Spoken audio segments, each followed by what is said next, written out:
Hey, hey, hey, here we are. It's Sunday morning. It's 11 a.m. Japan time, and here we are for your regular Gaijin 50 plus live stream. Just barely. I almost really made a big mistake. I hope it doesn't affect, I hope people who are our regular viewers realize that I often screw up when I'm setting up a live stream, and I did so again this week. And I originally scheduled it for 11 p.m.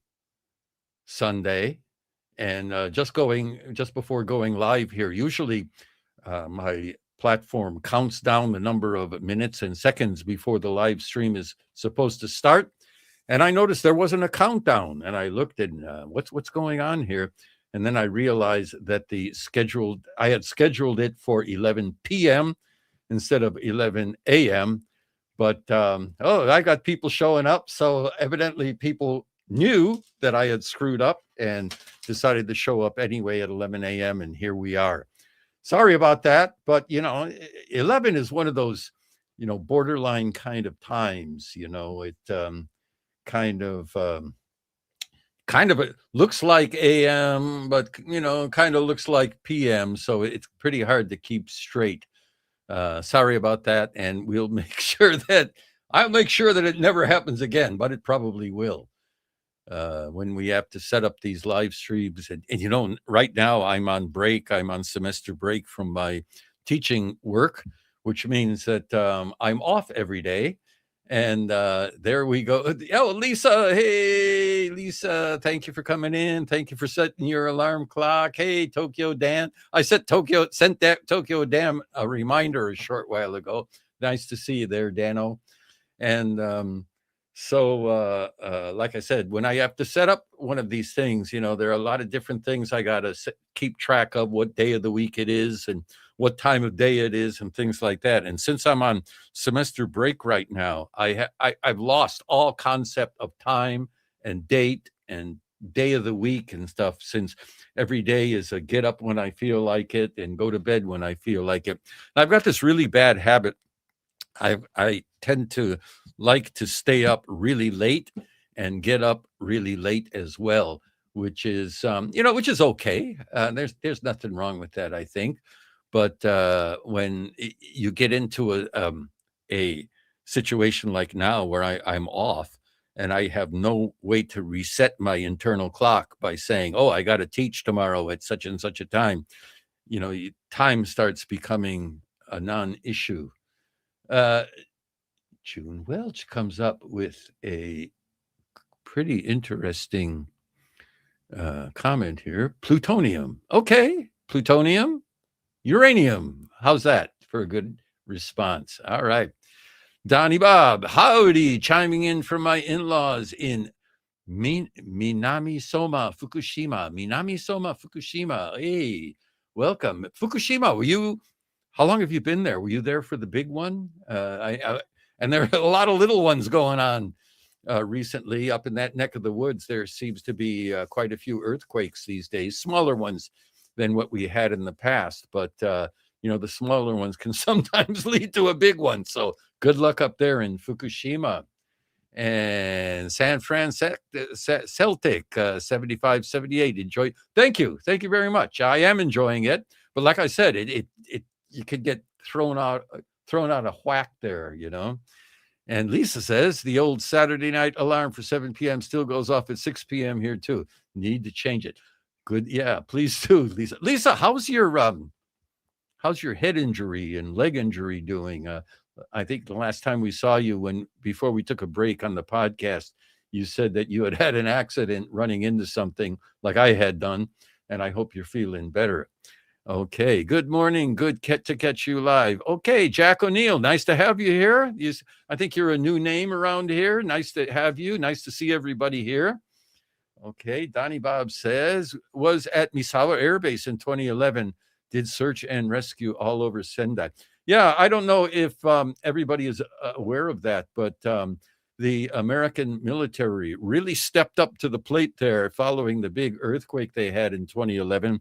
And it was thanks to the American military. Number one, the big thing that they did is Sendai Airport was put totally out of commission by the tsunami following the earthquake. It made it all the way to the airport, dumped a lot of debris on the airstrip there, on the runways, and rendered it unusable. But the American military stepped up and had it operational, I think, in a day or 2 days. It was pretty unbelievable. And of course, once the airport was operational, they were able to bring in supplies and other crew members. But the U.S. military did a lot. The Navy, the Air Force, and everything else. And there were a lot of stories after that of appreciation from the local people for the U.S. military.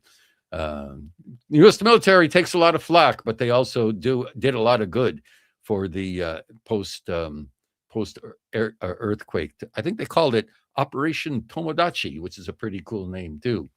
But really good to have someone who was there at the time. I think they had the Sendai Airport, like I said, was operational in 1 or 2 days after the earthquake. And they said that the reason that the American military was able to do what it did is because it has experience in keeping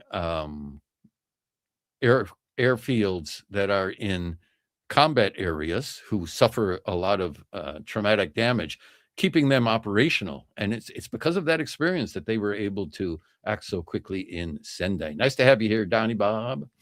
Okay. Kuma King, coming at you from Kumamoto. Okay, Kuma King, Kumamoto. I know a bunch of people in Kumamoto. How are things going down there? You guys took it tough with an earthquake not that long ago, and I'm very familiar with Kumamoto. My Japanese hometown is Fukuoka, and I really love Kumamoto, and I love the Yamanami Highway. The first time I rode down the Yamanami Highway, it inspired me so much. It took my breath away. And I said, someday I'm going to write a country song about this highway. And I did. And if you want to hear it, I'll play it for you sometime. Yamanami Highway, really great place. Lisa says, thanks for asking. I broke my toe and off dance classes for 2 months. Ooh, that's a bummer. Luckily, didn't break my nose that night running into a glass door at the gym. Oh, wow. Broke your toe running into a glass door. That's quite I think I told you at the time, I did the same thing. I came around the corner and went to push a door that was usually unlocked. And that day it happened to be locked. And so I ran into it face first. And, my glasses got all screwed up. Put a big mark on my face. And all of my coworkers got a big laugh out of that. And they started calling me Gorbachev after that. But hey. Okay, and Patrick, Ed is up and up and running. Greetings, Senpai, from all the Pacific Northwest. Hey, nice to have you here, Pacific Northwest. Nice place, very beautiful countryside up there. Okay, thank you very much, Patrick, and thank you for all of your comments and your participation in the channel in general. I really, really do appreciate it. Tokyo Dano says, a lot of people you are mentioning are not showing up in my chat. Well, I think there's some selections that you have in the chat, like there's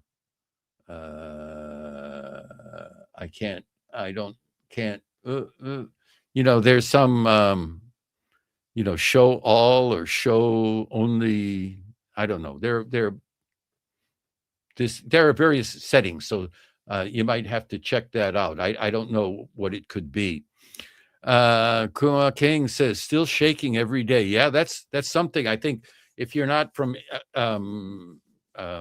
earthquake country, you may not realize that. But I would say I was up in Tochigi when the big earthquake hit in Fukushima in 2011.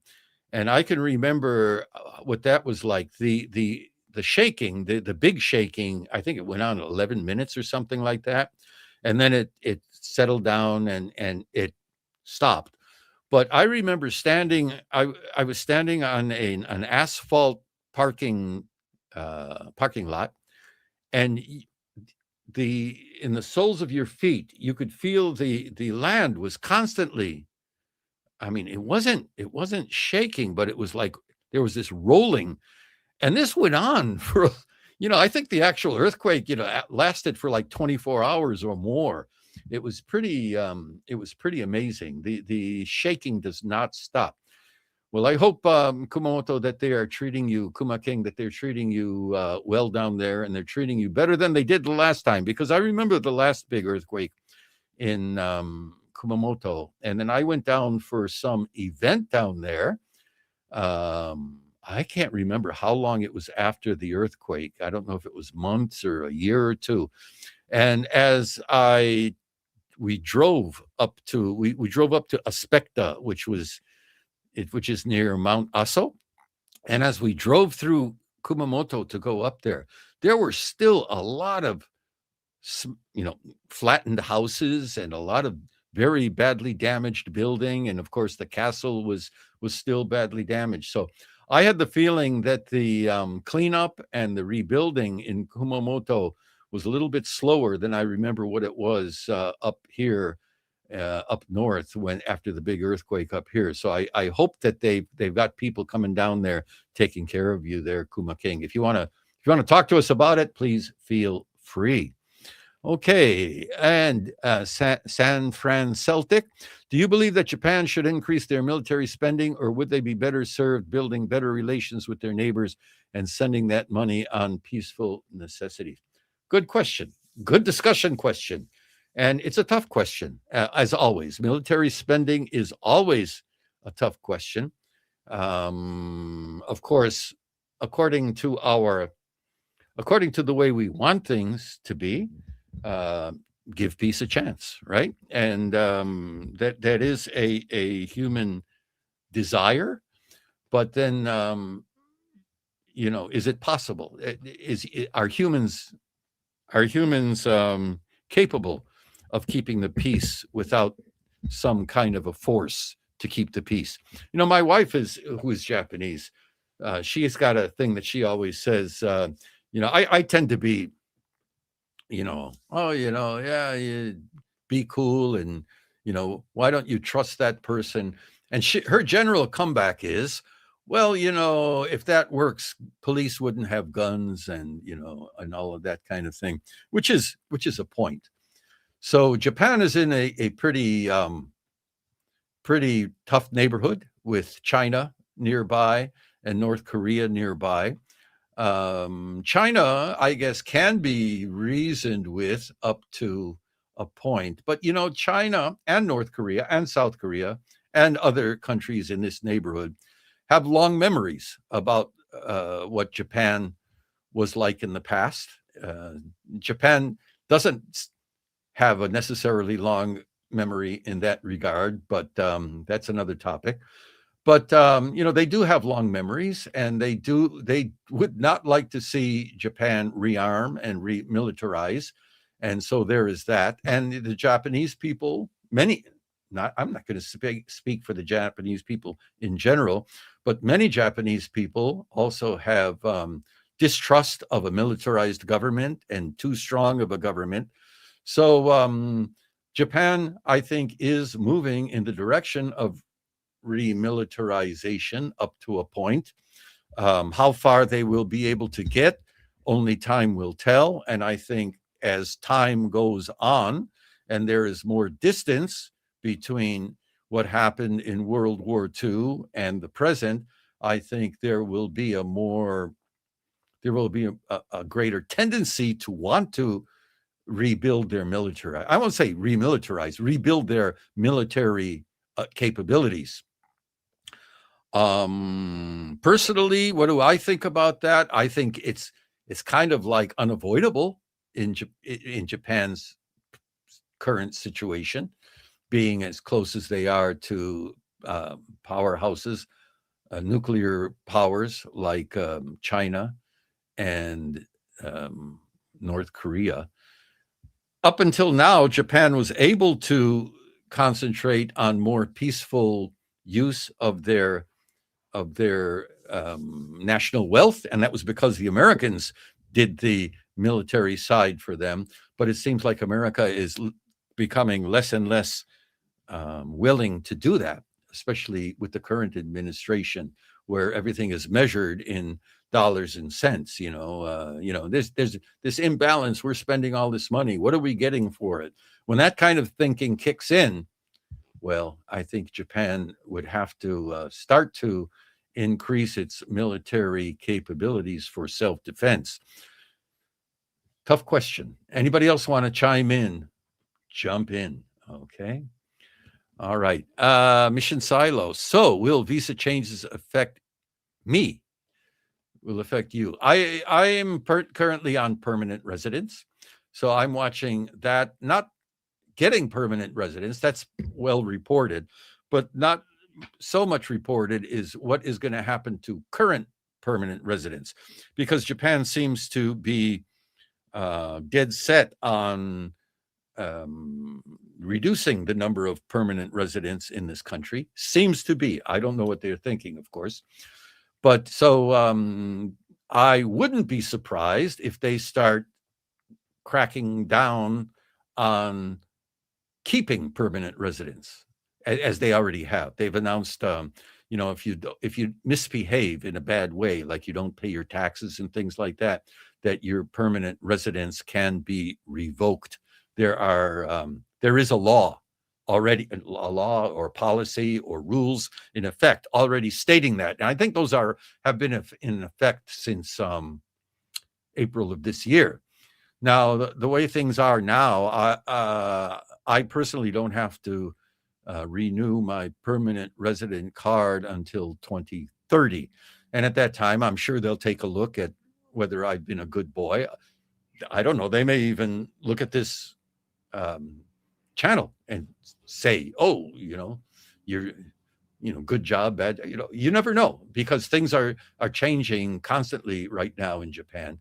So that's where I stand. I've got a Japanese wife, and I have a son who has become a Japanese citizen, and I have another son who's talking about becoming a Japanese citizen. I've got one grandchild with dual nationality and one child with Japanese nationality.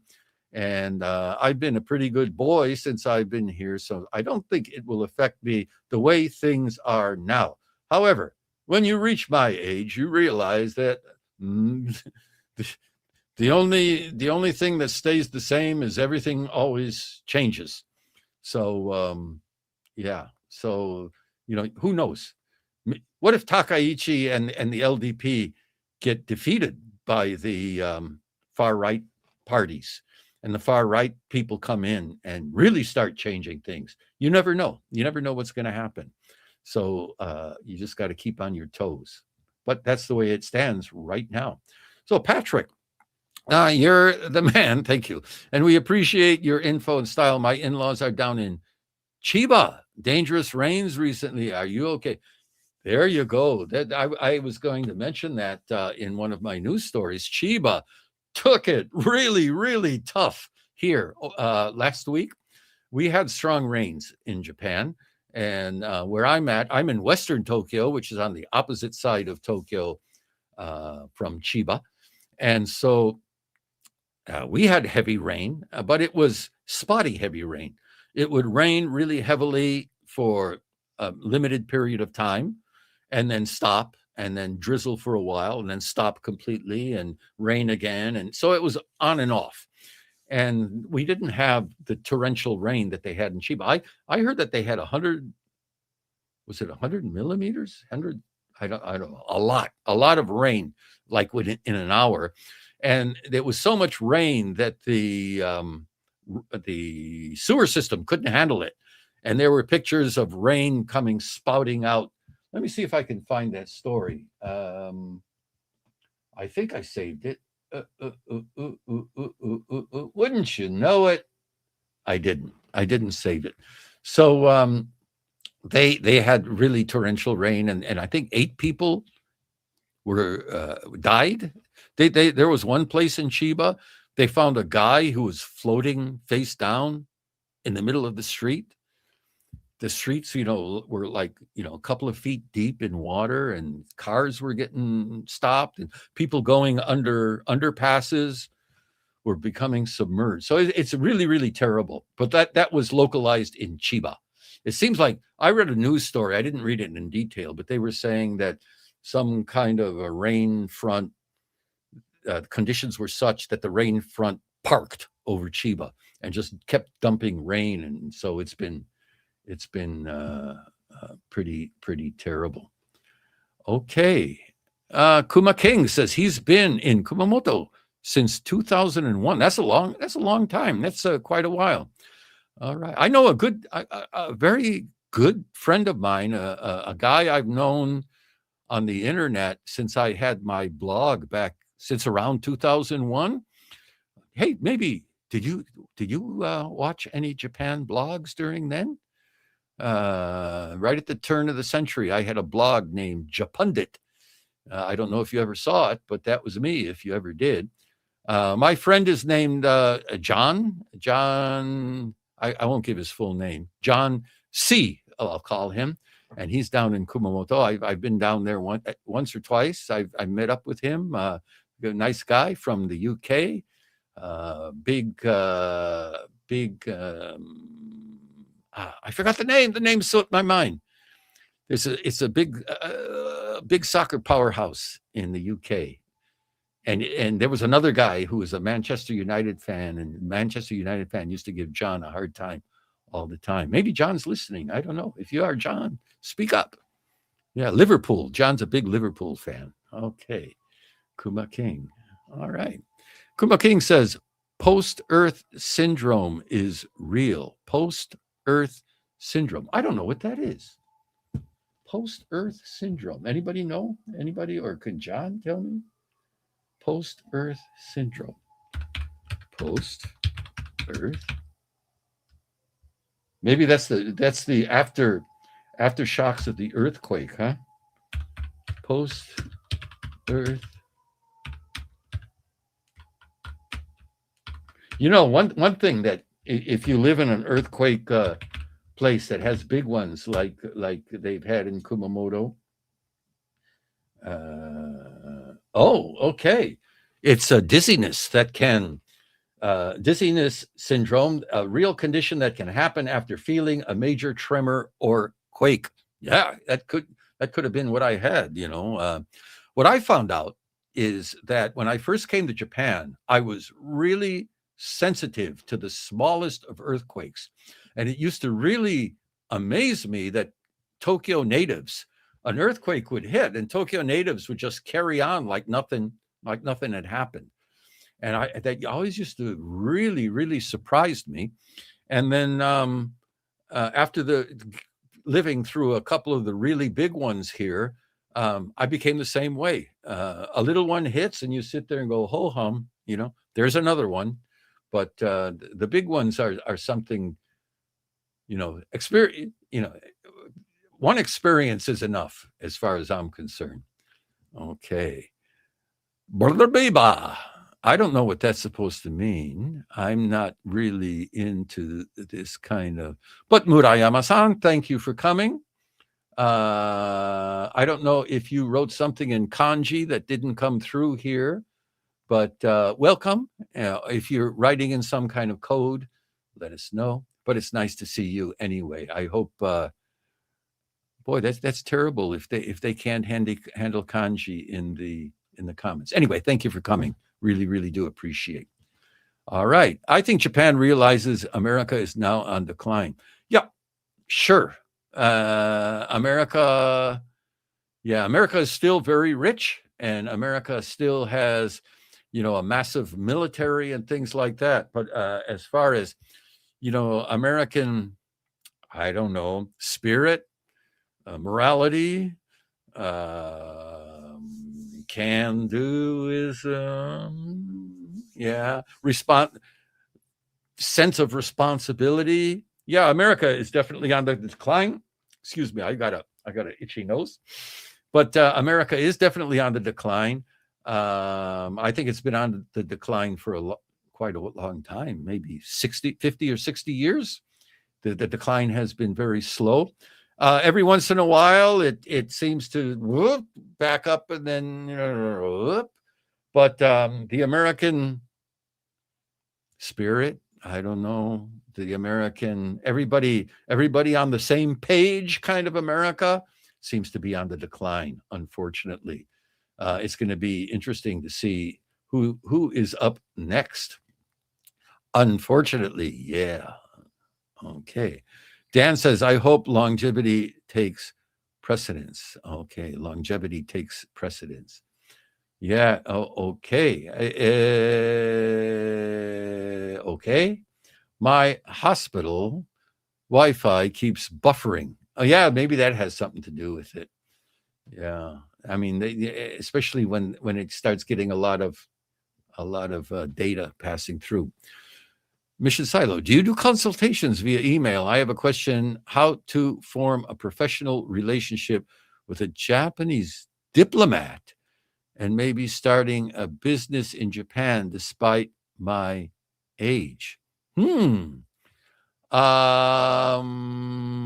far as the Japanese diplomat stuff is concerned, forming a professional relationship with a Japanese diplomat, I have no real direct specialist knowledge about something like that. Starting a business in Japan, well, I mean, starting a business anywhere. If you've got a good business, it's maybe you can just start it. I don't know the details, but I'm sure there is a way. If there's a will, there's a way. Right now, it's a little bit questionable about Japan, about what they want people to do here and what kind of people they want here. But I'm sure there's always an opportunity if you've got a good idea or product to sell. If you want, you can contact me. There is a contact link there on the channel. If you go to the channel and you go to the channel information and click the more button, there should be a channel link there. And if not, let me know. My contact email is contact.gaijin50. Let me check that to make sure I don't give you the wrong one. I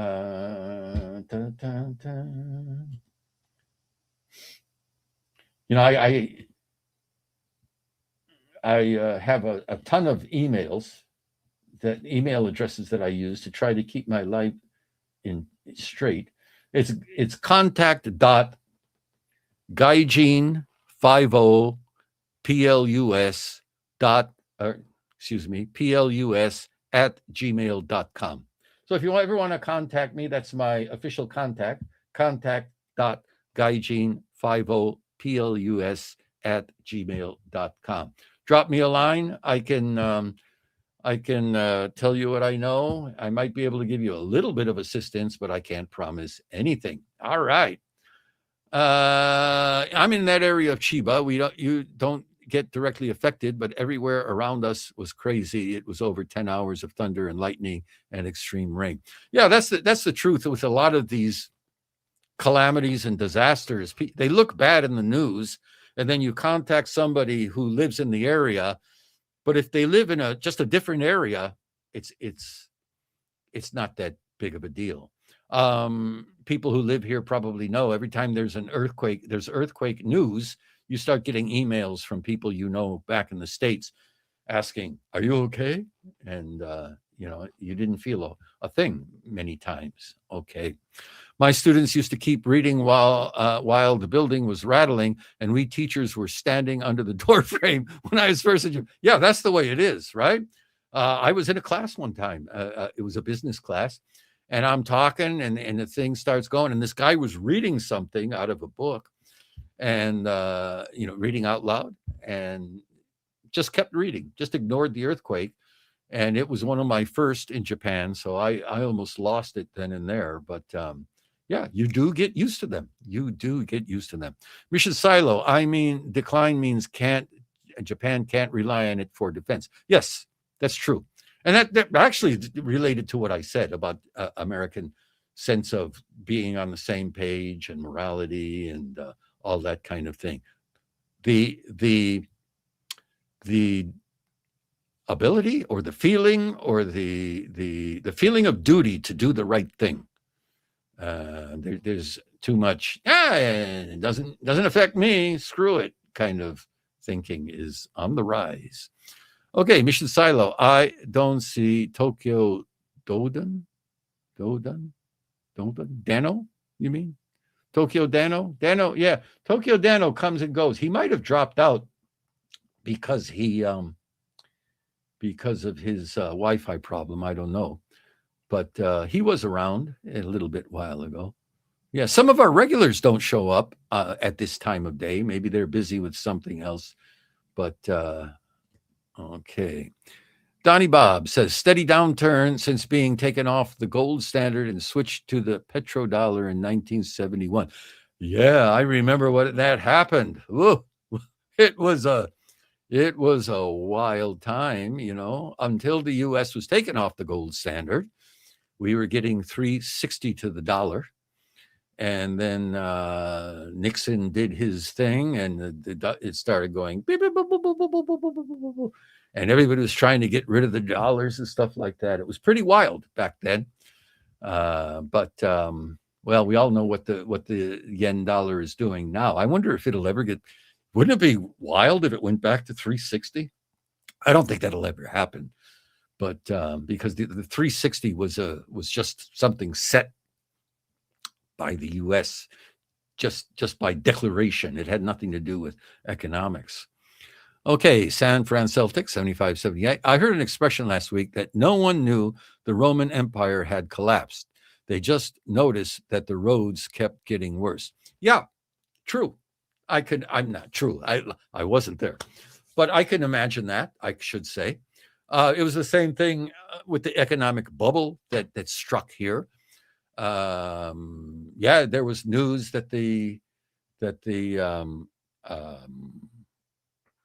stock market had crashed. It went from like 36,000, boom, really fast. I don't want to give dates and times because I'll probably be wrong, but it was very quick. And you didn't feel it right away, but it became evident over time. Work started drying up. Companies didn't have work that they used to. During the bubble, I mean, there was a constant oversupply of work. I mean, customers were frantic to get their work done, and it was a real wild time. And then afterwards, things settled down. It got comfortable, and then there was a time there where it got, really slow. And then, like I said, even I always referred to the takeover of AI in my business, and I'm sure we'll get the regular comments. Oh, AI makes mistakes. Yes, they do, but it's really good for translation. And so I was a professional translator for I still am doing translation, but there's not enough work for me to live off of it. And so, but I was living off of it for, 40 years. And so, and it was a good job and a good business, but the amount of work started going down. And that's when I realized, I'm not going to be able to live off of what I'm making in translation because it's not constant enough. So I went back into English teaching, and that's why I teach English and translate both. But translation is still okay, but it's not a get rich kind of thing. Okay, Mission Silent. My problem is I'm tone deaf when it comes to reading the air, and that will get in the way of creating a good first impression. Yeah, it is. Yeah, and I think every gaijin is tone deaf when it comes to reading the air up to the Japanese level. Even after being here as long as I have, I'm pretty good at it. But still, thank God I have a Japanese wife who I consult with before doing anything that might just chill the air or disturb the air. And there have been many situations, even recently, where I'll say to her, "Yeah, I think I'm going to do this," and she'll say, "No, don't." And I'll say, "Why?" And she says, "Because this person will feel bad, or everybody will feel bad." And me being American, says, I don't give a damn if people feel bad, but I always listen to her. I may give her the answer when we're within our four walls, but I don't go against her advice because she's never wrong. Just ask her, And when she is, she won't admit it. But don't tell her I said that. Okay. Mission Silo, even according to American standards. You're in big trouble. Okay, John Setekin. Okay, welcome, John. You seem like a newcomer. Thank you for coming. Let us know where you're at. Are you back in the USA, good old USA, or are you local? But hey, nice to have you here. Hey, Mr. Chuckles. Hello from Seattle. Sorry I was late, but preseason football started this week, and the Seahawks are playing, but not well at the moment. Yeah, I think the Seahawks have been having problems. I used to follow American football for quite closely here because I used to always find the highlights on YouTube, but for some reasons the highlights quit appearing. I don't know if the NFL cracked down on it or what, but I don't see many football highlights. Being from Chicago, we were really excited about football back a long time ago. Was it what 20 or 30 years ago when the Bears finally won the Super Bowl? But the Bears are the Bears, and the Bears are the Bears. So and they're fighting with the city now. So Mr. Chuckles, I sent you an email. Send me a reply, sir, and we'll take care of you. All right. Have you worked as a broadcaster? No. No. However, I will tell you.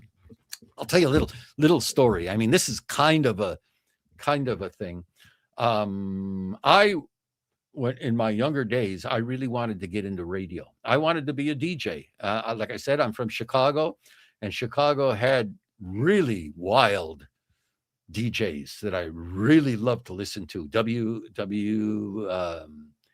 CFL and WGN and all these kind of radio stations, AM radio stations. I used to listen to Dick Biondi and Ron Britton and people like that.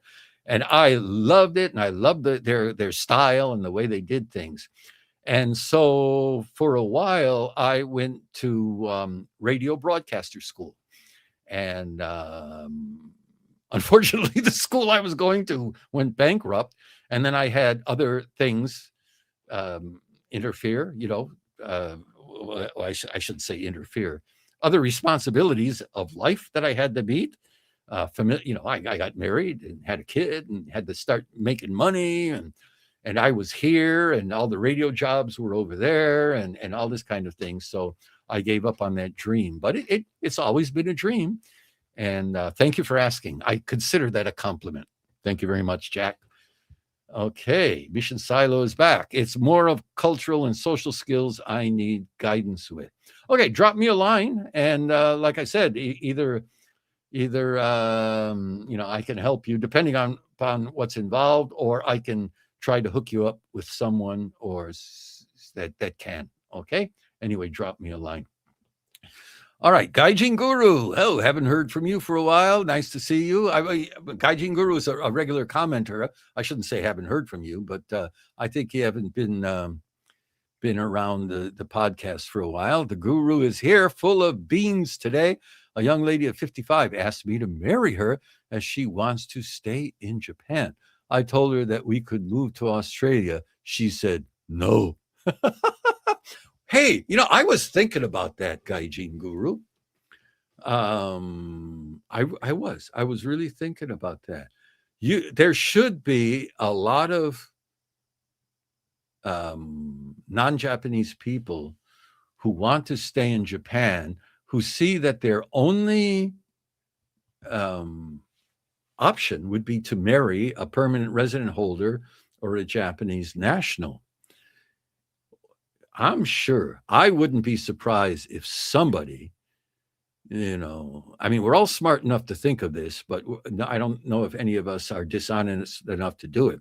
Setting up either a marriage for hire business or a marriage brokerage business that's totally aimed at doing that. Marriages of convenience. It's probably marriages of convenience, I'm sure, are illegal. I mean, there was a big crackdown recently in the United States about marriages of convenience, and I think they arrested 2,000 people or something like that.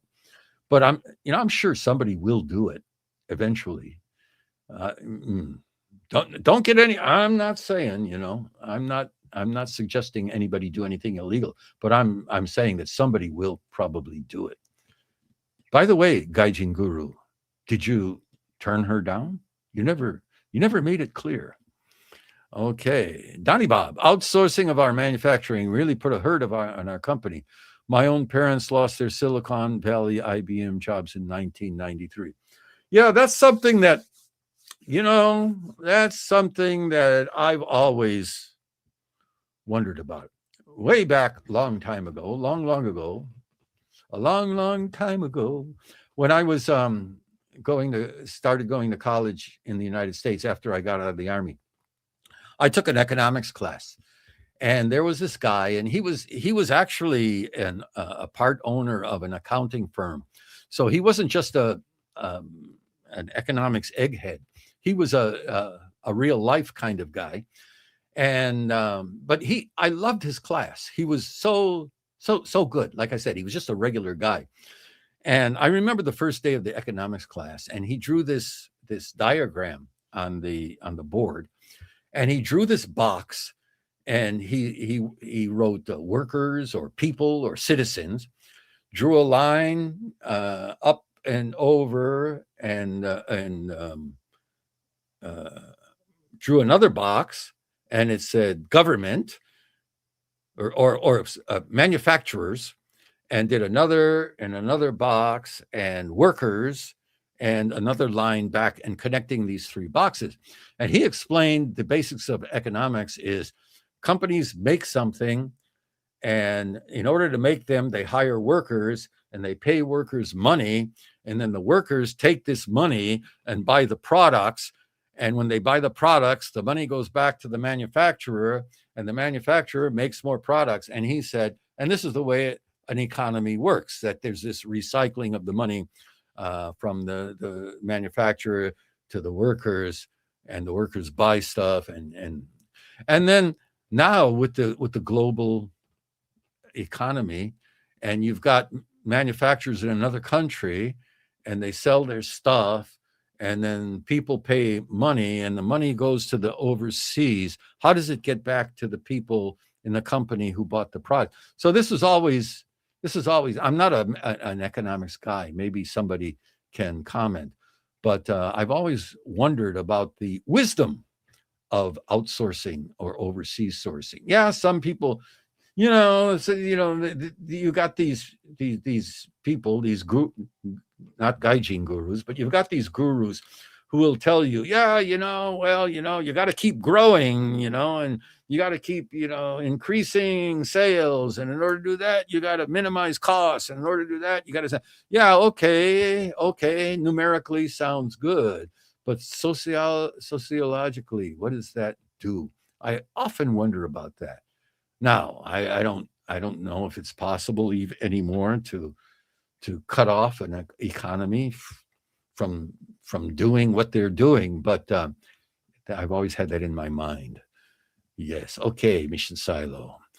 Tokyo Dano, you talk so long about each comment that when you finally get to a later comment, it seems out of context. I was commenting on the permanent resident status. Well, Dan, are you complaining? It's always a problem as a host. You can either spend a little time with each comment and talk about it, or you can ignore certain comments, or you can read a comment and move on without saying anything. There are a lot of ways to handle it, but oh well. I guess I just got to do what I do, you know. Okay. Could you explain the yen dollar issue? I don't understand it. Neither do I, unfortunately. Although I do have a story. Let's take a look.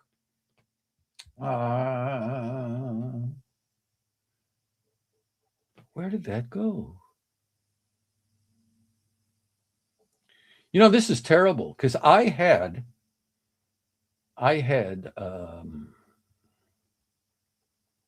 okay, what I'm going to do is I'm going to get rid. Okay, I had some Facebook stories saved, and one Facebook story that I had saved was exactly on that.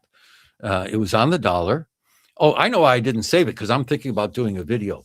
I saw a story about the dollar, and they were talking about it, and I think, all right, this intervention that they do, this massive intervention, drives the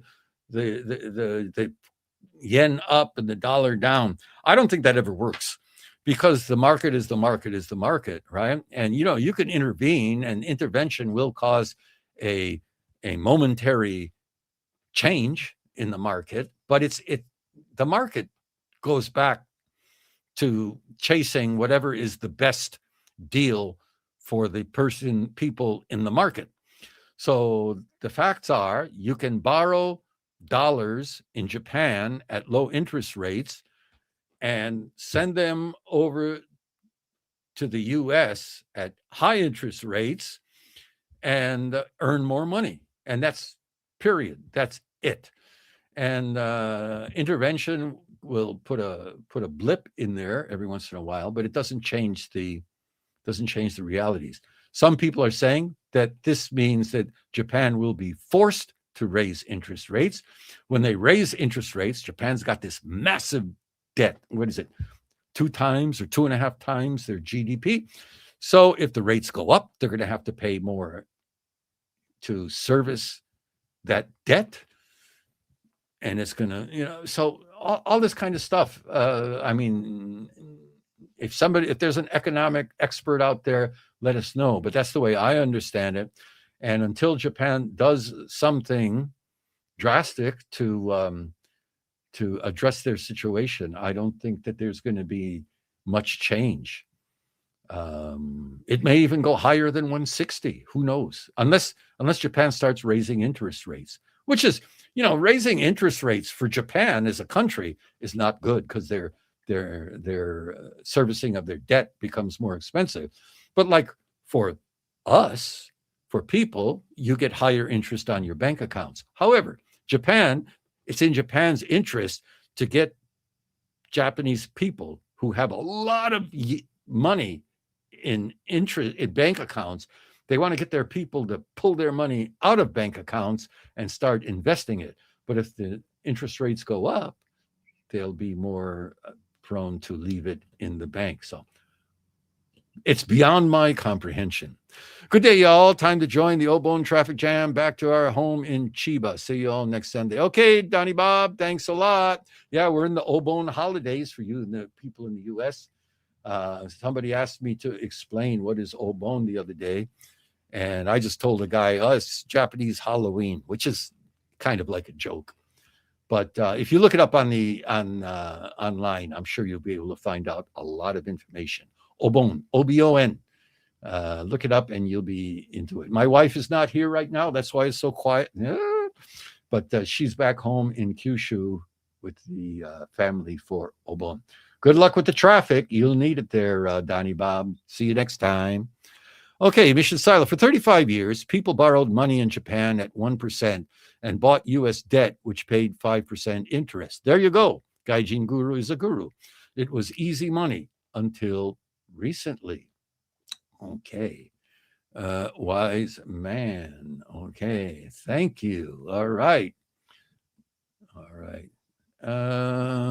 Today's disco jockeys are now internet personalities. Some are outrageous. Yeah, and they were outrageous back in the day too. I know one in particular that got kicked off the air. He got so outrageous. It was pretty terrible. Okay, for your information, the Seahawks are the reigning Super Bowl champions.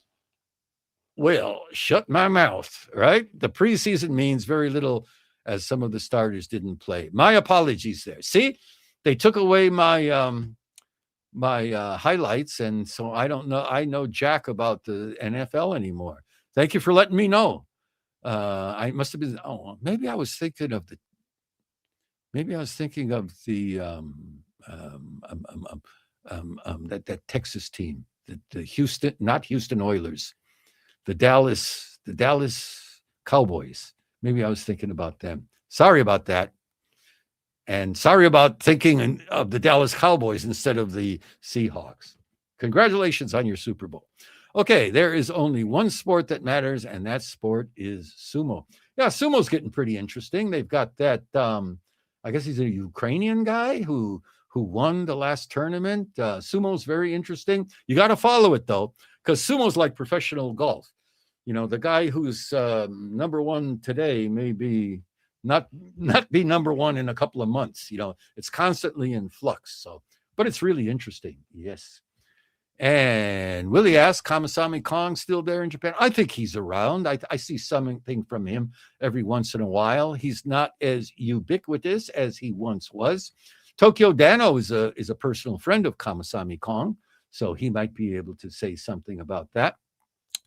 John Davidson says, I'm basically just listening now as I'm feeding carp and birds along the riverside in Sakado of Saitama Prefecture. Okay, you know, that's a good pastime, feeding the animals. Okay.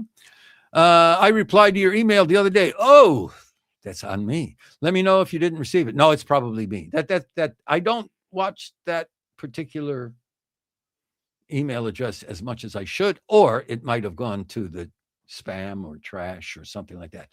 Okay, I'll keep an eye on it. All right. Sometimes that an email with contact in it is self-defeating, because sometimes some certain platforms and things like that, if there's a contact in the email address, they'll ding it. Some won't even pass it through. Okay. Christina Miranda. Hey, Christina. Good morning from Kyoto. Hey, the city is preparing for the many people who will come for the Obon fires. Yeah, I'm sure you're very busy during the Obon holidays. How's the tourist situation down there? Is it still a lot of people running around down there? I still have not made it to Kyoto as long as I've been here. But I'd like to go. But every time I go, I think about the tourists and saying, well, maybe next year.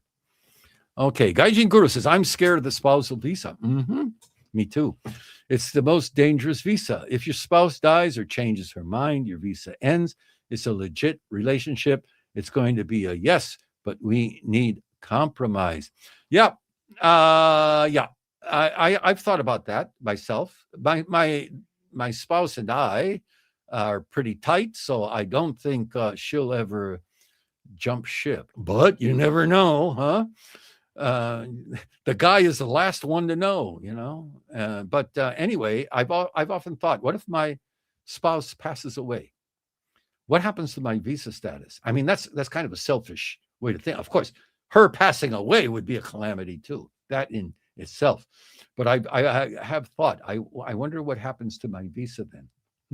Maybe I should get a girlfriend so I could just, no, I'm joking. All the ladies out there, I don't see, I see my viewer numbers go into the tank, you know. I'm just joking, okay? John Davis said, right, you can only do what you do. Okay, yeah. And Mr. Chuckles, Gaijin, unfortunately, with a spousal visa, she has hand. In other words, she controls the relationship. If she divorces you, you might be kicked out, literally. Yeah. What do they say in the Navy? She has the con, right? Meaning the controller or whatever. So yeah, she got a lot of power. So I guess we have to learn how to do this in order to keep legal. By the way, hi to Tokyo Dan, said John Davidson. John Davidson is also a good friend of Tokyo Dan. Okay. The U.S. needs to try. If Japan sells off U.S. bonds and the U.S. needs to find new lenders, then the U.S. is royally screwed. Yeah, actually, the U.S. wasn't China buying a lot of U.S. bonds at one point? And they have been they have been less prone to do so, I think, because of the pressure that the U.S. puts on China. Again, I'm talking about my butt from what I remember reading somewhere, someday in the past. So, yoroshiku. All right, Gaijin Guru. Unfortunately, with a spousal visa, we saw that. Okay. Spot on. I know a young fella who got married, had 2 kids, and she left him. Not much he can do. Wow. She left him with 2 kids, or she took the 2 kids and left? I think everybody knows with the when kids are in the mix, it becomes a very, very hard situation. Shred Edward. Hey, Edward, long time no see. Nice to see you. I call it that too. It has a lot of similarities to Hallowed Eyes Night. Oh, Halloween. He's talking about Obon, Japanese Halloween. Okay, thank you, Shred Edward. Shred Edward says, I paid my house loan off during the negative interest rates. Way to go. And got money to spend in the bargain. Yeah, paying off a loan. And I bet you didn't the bank get mad at you? I did that one time. I paid a loan off ahead of time, and the bank complained, and they actually asked that I wait a couple of months because it would hurt their bottom line. It was a really interesting situation. Okay, Tokyo Dan, although I do enjoy your story. Okay, Tokyo Dan, and there were a couple of them. Thank you. There were a couple of them aimed at you. I hope you saw them. Okay. The Shred Edward, don't keep your PR even if there is a divorce or your spouse died. Don't you keep your PR or if your spouse died? I heard after divorce, you gotta do something. I don't know. I'm not gonna say it. And I saw it's the same in the US as far as I know. I used to watch these border patrol YouTube videos, and there was one. This woman was coming back to the U.S. She had divorced her American husband, and she was coming back, and she still had her spouse visa. And they stopped her at the border, and they said, this visa's no good, and they wouldn't let her in on her spouse visa. They did give her a new visa at the border, and it was a long-term visa, so she entered the country happily, but they would not let her keep her spouse visa. PR, I don't know. If somebody knows, let us know. Gaijin Guru, 17 September is when the Bank of Japan meets to decide interest rates, widely expected to go up by 0.25%. Yeah, you think 0.25% will do the trick? I guess we shall see. What we shall see. Willie, spouse passing will send you home. Also, sadly. Wow. Is that no matter how old you are? Wow. I got to look into that.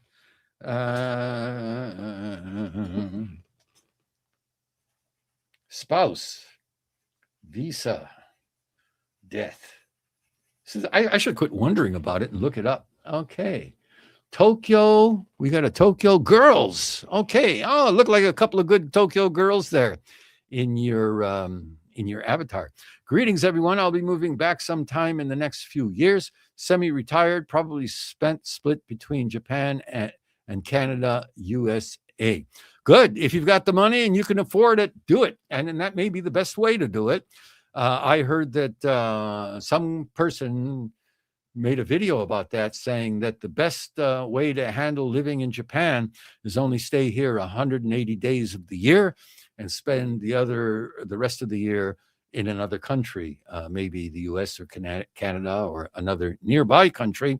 And they say that's the best way to avoid taxes and all the other things that can be expensive. Have the government end up demanding all kinds of money from you. Okay. Rob Goodsight. Oh, Rob Goodsight. That's a Rob Good name, isn't it? The secret is to treat your spouse well, independently of any situation. Yeah. Not treat your children well, treat your woman well. Okay. Speak your spouse well. Excuse me. That's more in the trend of the times. Okay, Christina says, I stick to my area of Kyoto, residential area, so I rarely run into tourists. Okay, it's like the other calamities like earthquakes and heavy rain.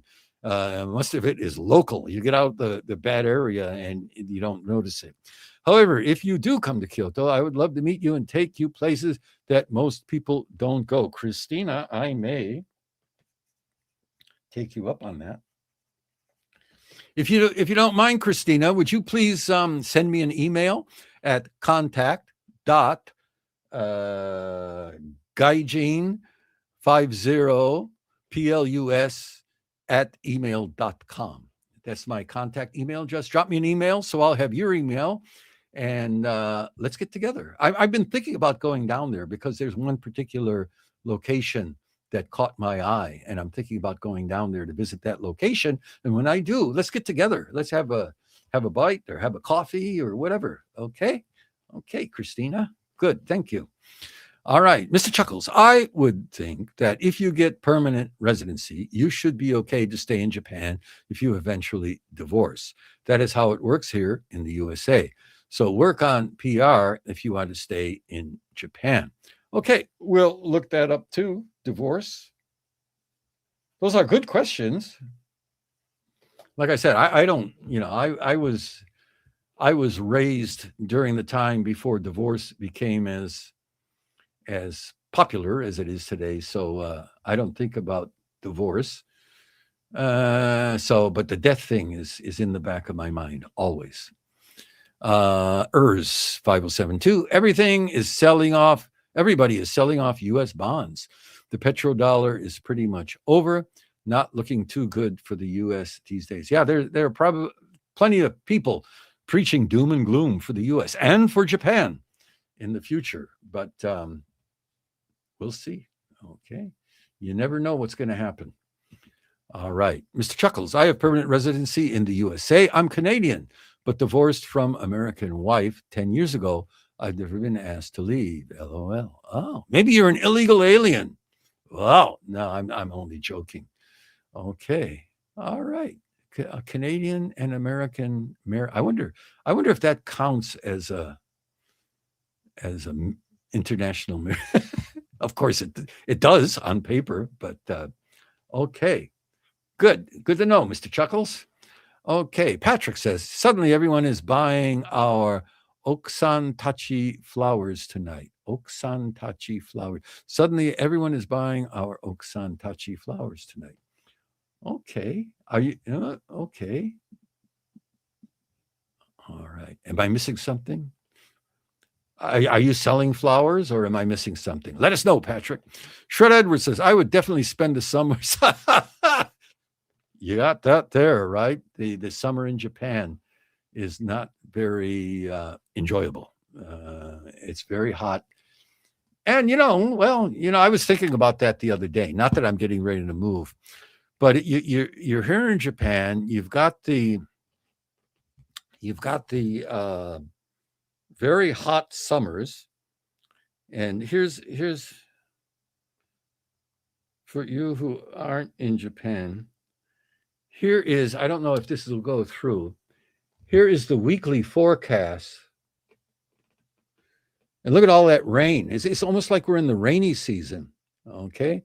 That's the weekly forecast and the high temperatures. Today is 28 degrees, relatively livable, but that's relatively. But yeah, Shred Edward, you're right on about that. Okay. If you really want to stay in Japan, you should probably become a Japanese citizen if you can. There are people who say that, and they're saying it's probably better and more, logical to become a Japanese citizen and all that kind of stuff. And then there are others who say, yeah, but to become a Japanese citizen, on paper, you're supposed to renounce your original nationality. And do you want to do that? That's the other question. And then some people say, sure, what do you need your old nationality?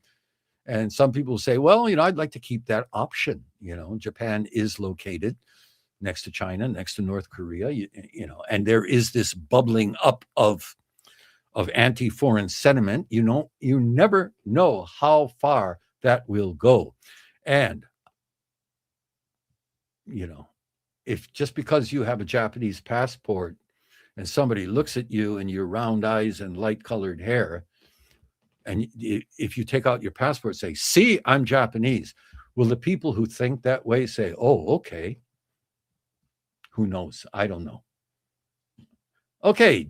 Tokyo Dan says to John, John, are you there? Okay. Jonathan Sabrowski. Okay, Jonathan. Sounds like a possible cousin of mine. Oh, Sabrowski. Could that be Russian? Anyway, Jonathan, welcome. Given that money in Japan earns 0% or has until recently, what would you recommend if one has funds in yen that is not doing much of anything? Well, the Japanese government is trying to push people into investing their funds, investing in, like the stock market and things like that.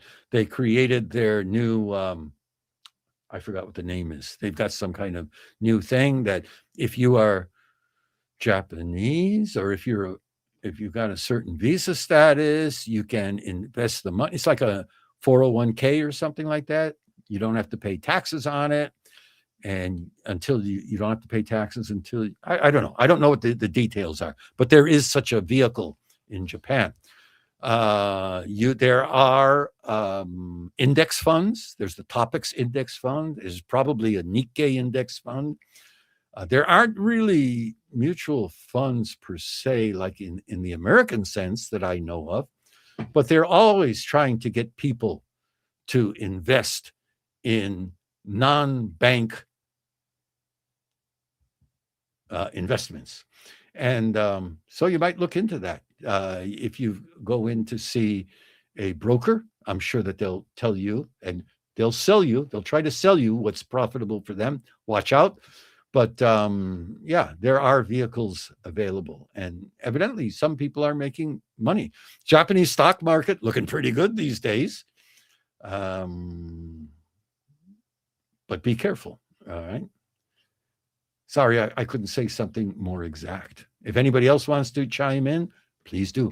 Mr. Chuckles, permanent residency is almost as good as citizenship for being able to stay in Japan, though you won't be able to vote or qualify for certain government jobs and such. Yeah, that's true.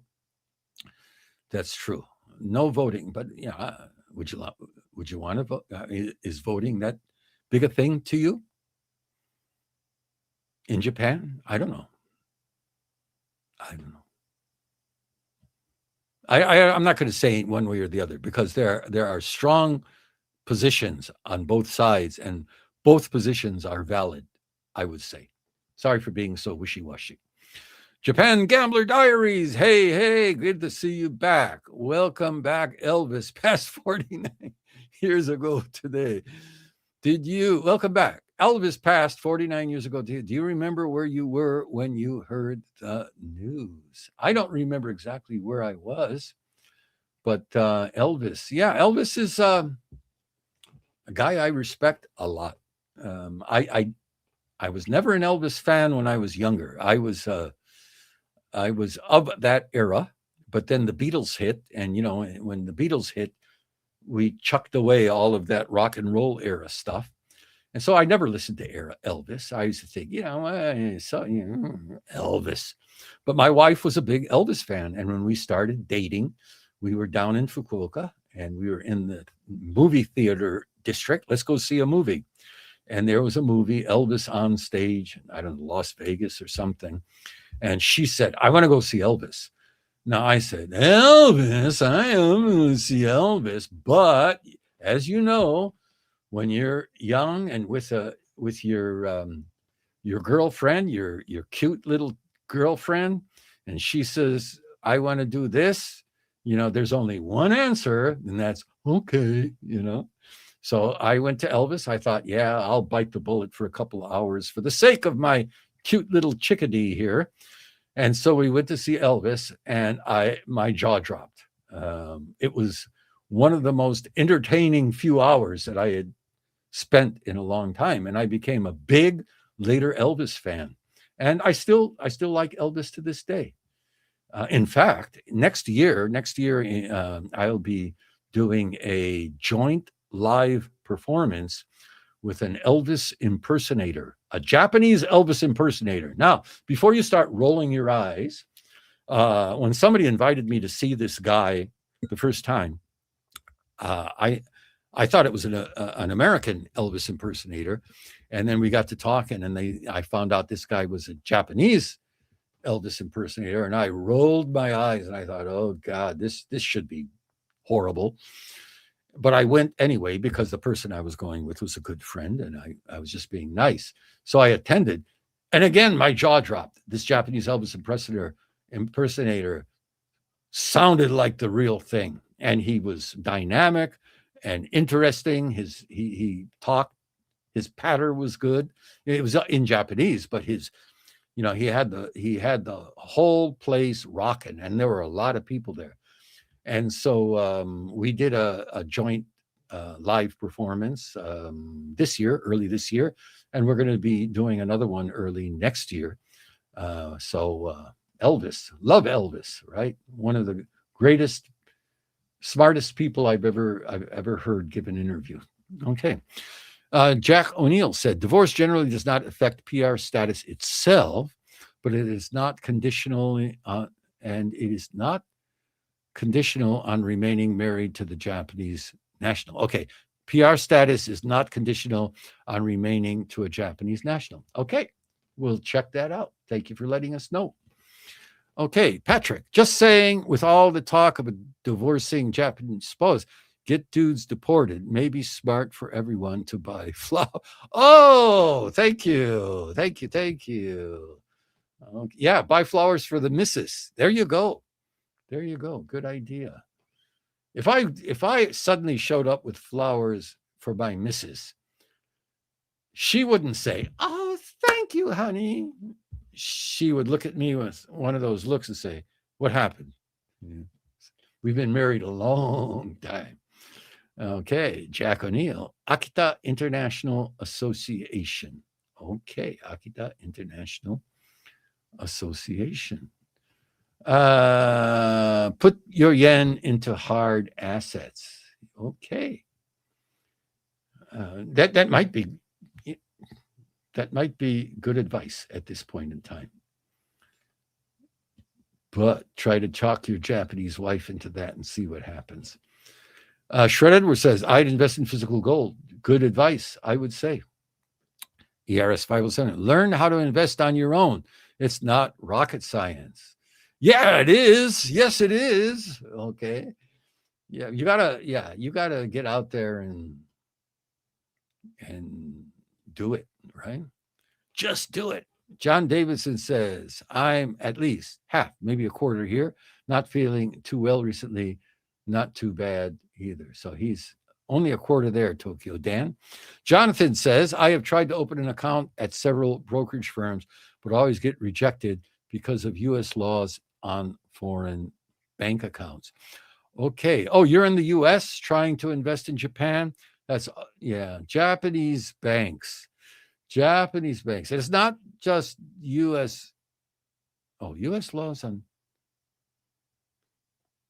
Oh, you're talking about you are in Japan and trying to open an account at several brokerage firms in the U.S. That's impossible, virtually impossible. You might have to approach a brokerage firm in Japan, and there are some that cater to international customers, so you might look into that. I can't give you a name here, but there are firms that do cater, and they will help you even invest in U.S. Stocks. I don't know what some people say, oh, it's not worth it because of this or because of that, but the problem with investing in foreign bank in America from Japan is not necessarily U.S. laws as it is Japan laws, as far as I understand. I may be talking out my hat again, but Japan really cracked down on their banks some years ago. You used to be able to get a check from the U.S., walk into a Japanese bank, endorse it, hand it to the bank, and cash it. But I don't mean immediately cash it. What they would do is they take your check, send it to the U.S., get the money, bring the money back to Japan, and then give you the money, which was a pain, but it was doable. And it was not that expensive. It was a little expensive, but not that expensive. And then one day, when I got a check, I went into my usual bank where I'd been banking for decades.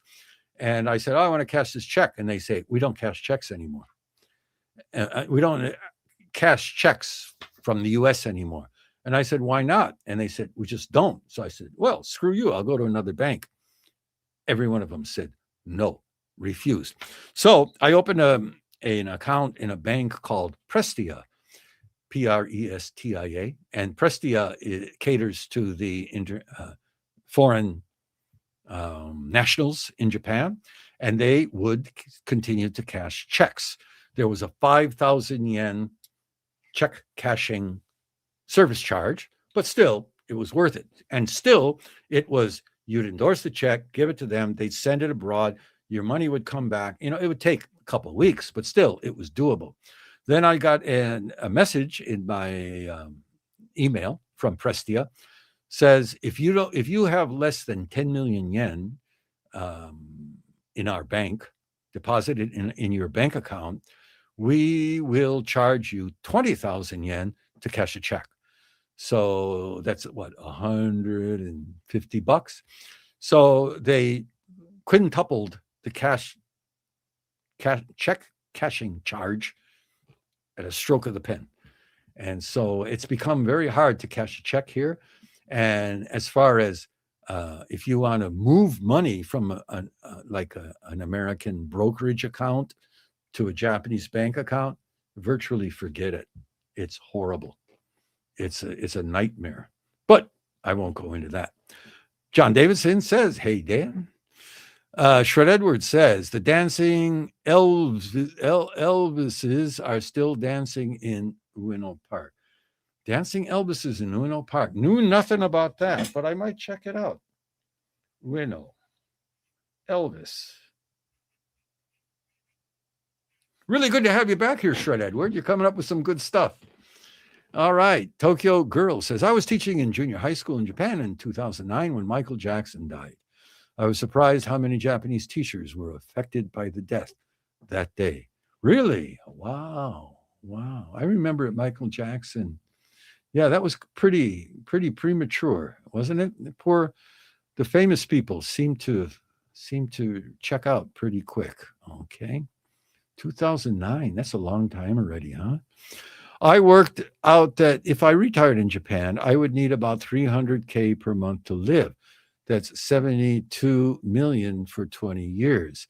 Anybody did any calculations? USD about 450K. Okay. All right. Sounds right. I've never really calculated. I leave all those kind of calculations to the brains of the family. John Davis says, "I'm a pretty big Elvis Presley fan too." Yeah, he was a great guy. I'll never forget the time I saw him in an interview. It was in the middle of the Vietnam War, and some reporterette was trying to get him to say something. And they said, "Mr. Presley, don't you think you should be using your position to come out against the war?" And he said, "I'm sorry, ma'am, there are certain views that I'd like to keep to myself." And she says, "Surely you might say something." And he says, "I'm sorry, I'm just an entertainer," which I think more entertainers should be saying. But okay. Okay, Christina, thanks a lot. I'll get back to you as soon as I finish this thing up.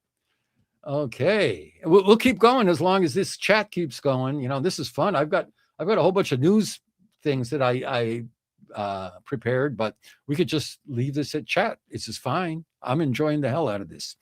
So, Japan Gambler Diet, that wonderful story. Thanks for sharing. Near Nezu Station, there is a bar cafe called Love Me Tender.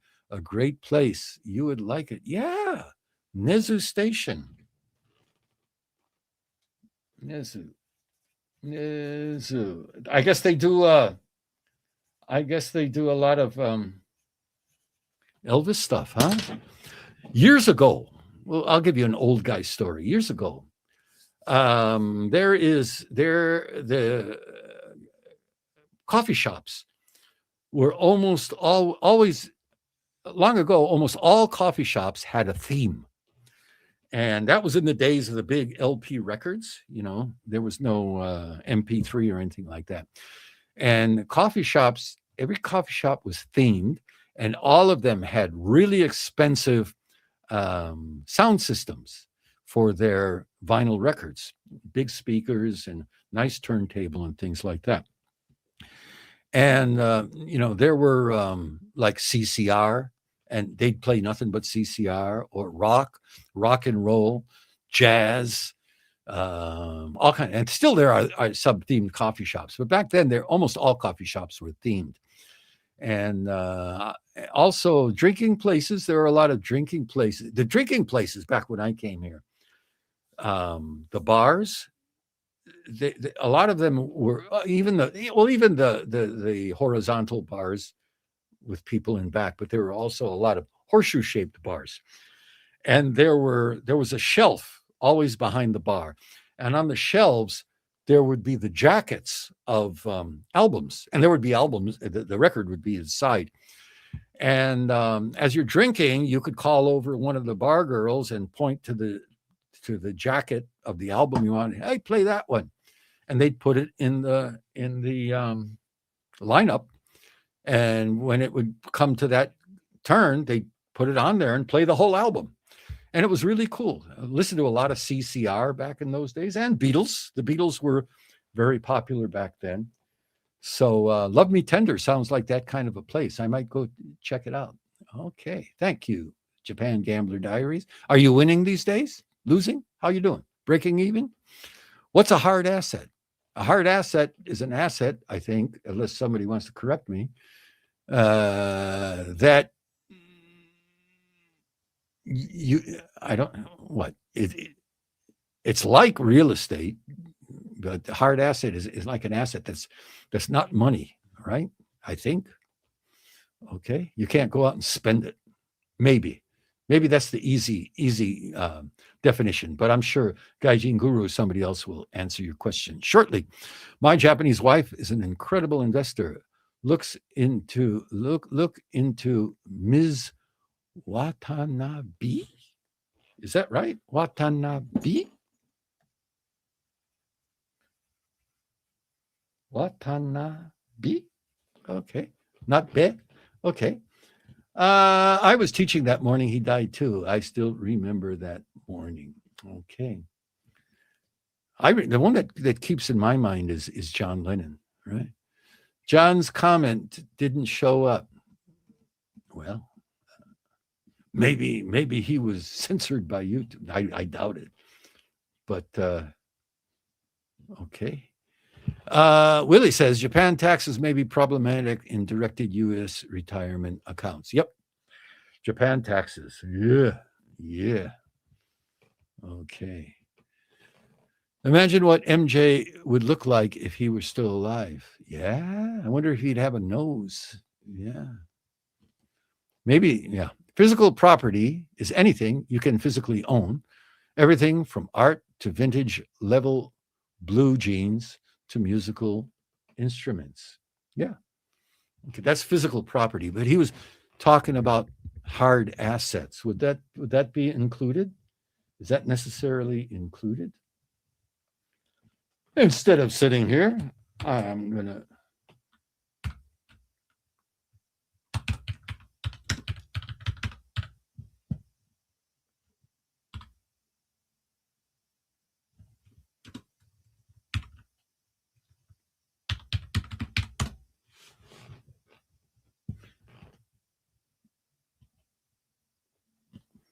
if you learn how to type, looking stuff up on the internet is a lot easier if you don't get typos.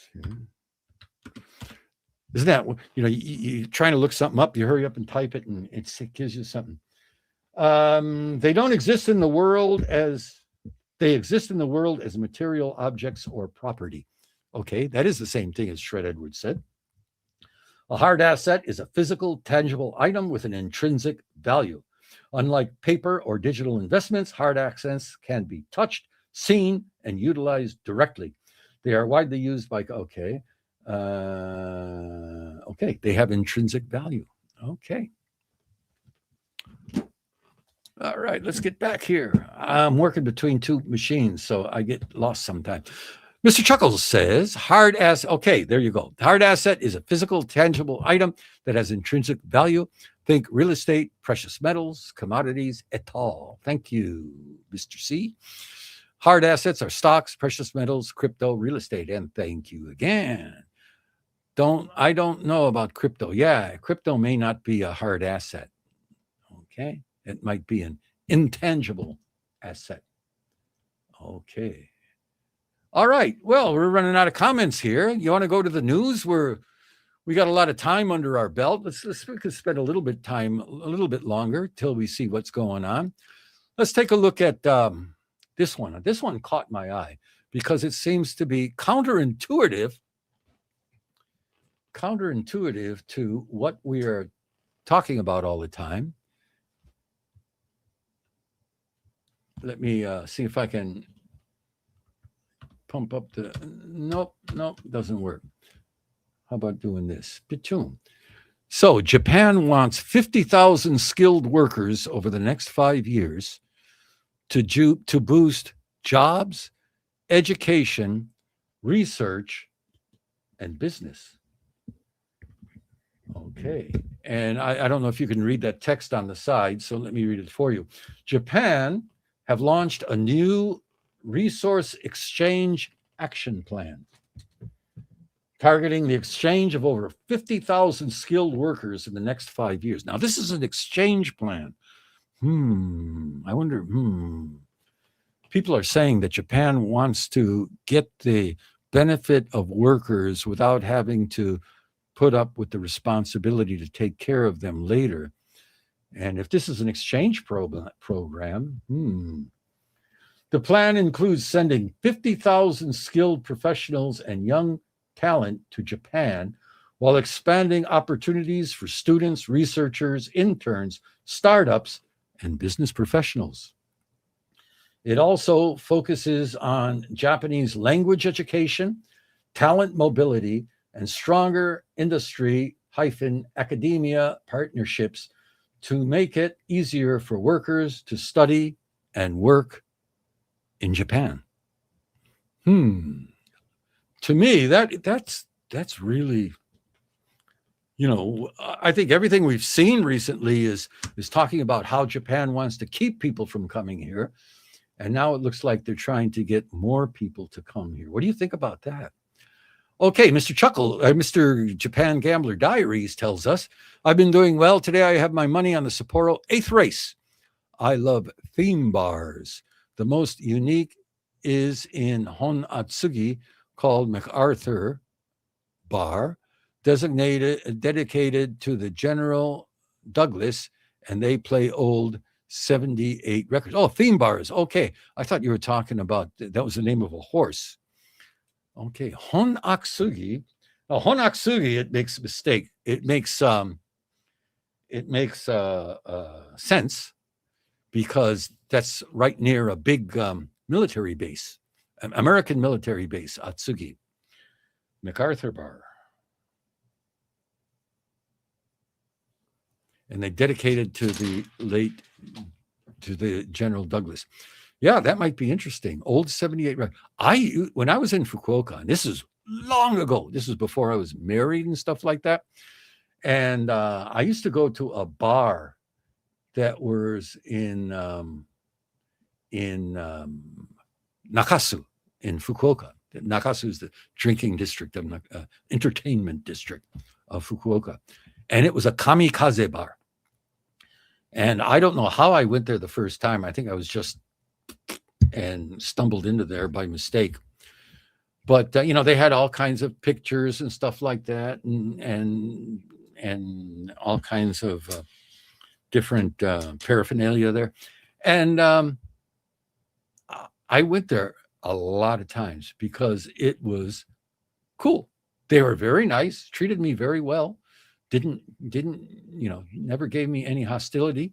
I was a real I love Japan kind of guy from the very beginning. So they were maybe that had something to do with it, but always had a good time there. Kamikaze bar. Didn't a foreign company just discover a new? Yes, that's true.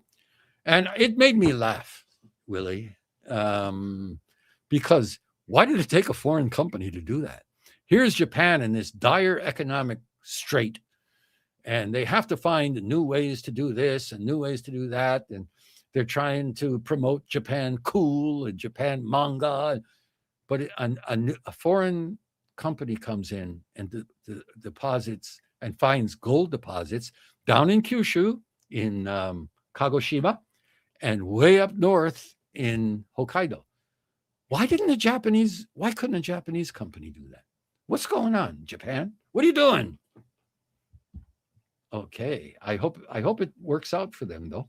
That would be nice.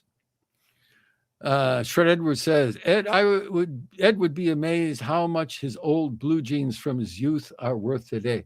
Yeah, it's always that, you think about that and say, oh, if I had only kept XYZ. Or I wonder, how about the old lunch boxes we used to carry, or the old games we used to play and stuff like that.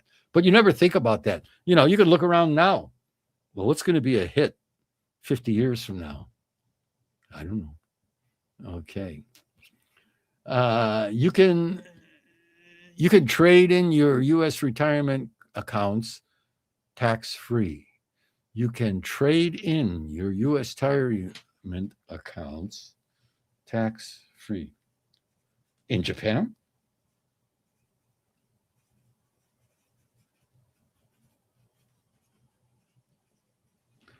In Japan? I wonder about that.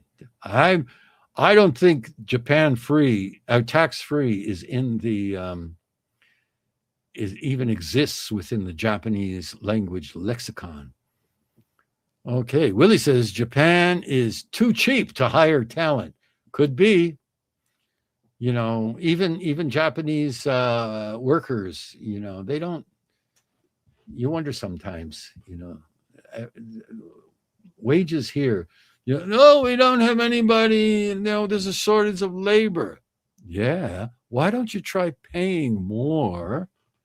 But I don't know. That's, like I said, that's out of my pay grade.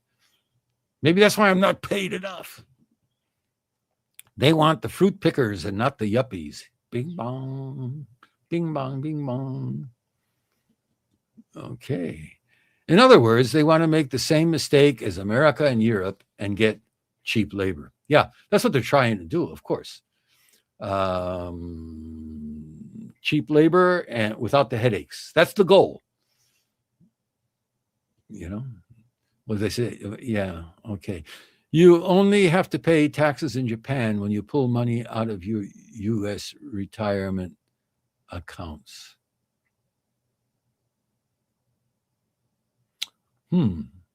Okay. You can trade. Okay. I don't know the difference, but if you want to explain, we'll listen. Honatsugi, well known. Gales Press knows about Honatsugi. Welcome, Gales. All right. And Shred, I used to love listening to the old Tokyo Rose broadcasts on YouTube. Yeah, she was quite a woman who got a pretty raw deal. I'll tell you what. I lived in the U.S. actually for 2 years with my wife. I made a video about that, and so my wife, I'm from the southwest suburbs of Chicago. And my wife, we found out that there was a Japantown on the north side of Chicago. And of course, my wife wanted to go there and see what she could get, some of the old home things, right? And I understand that. Of course, I understand. So we got in a car, drove across Chicago and went.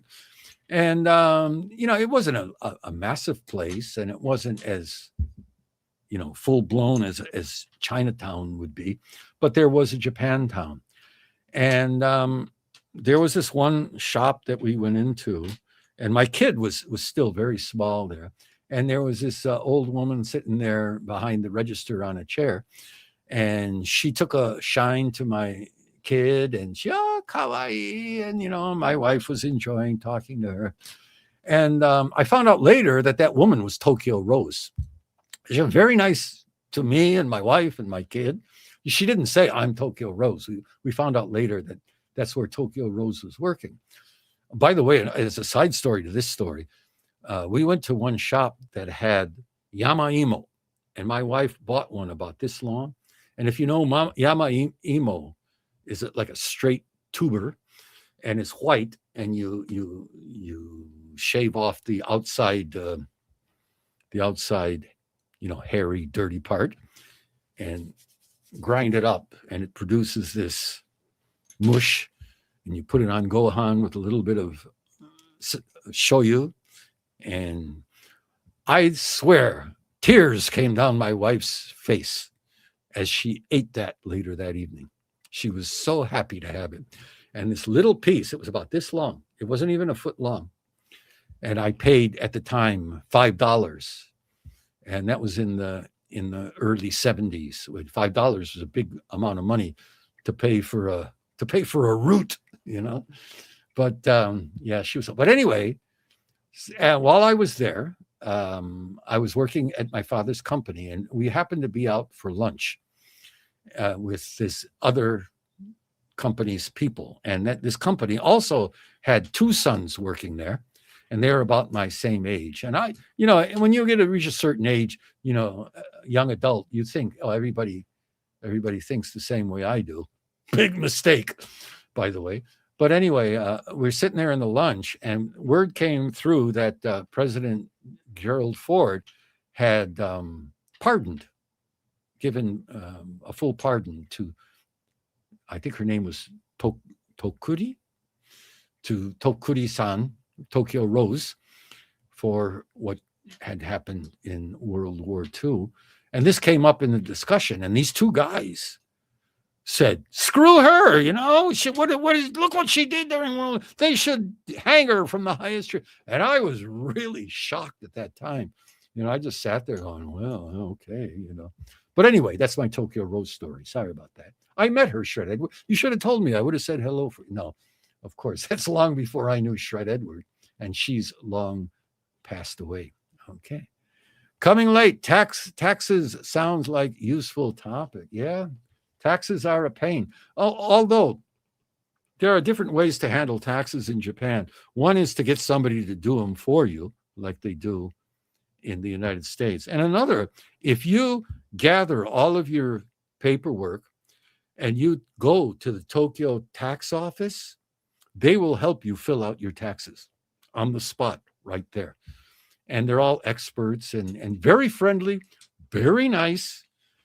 Try to help you find ways for tax avoidance, not tax. What was the other word? The bad word. But tax avoidance is okay, right? But they're very nice, and they're very helpful.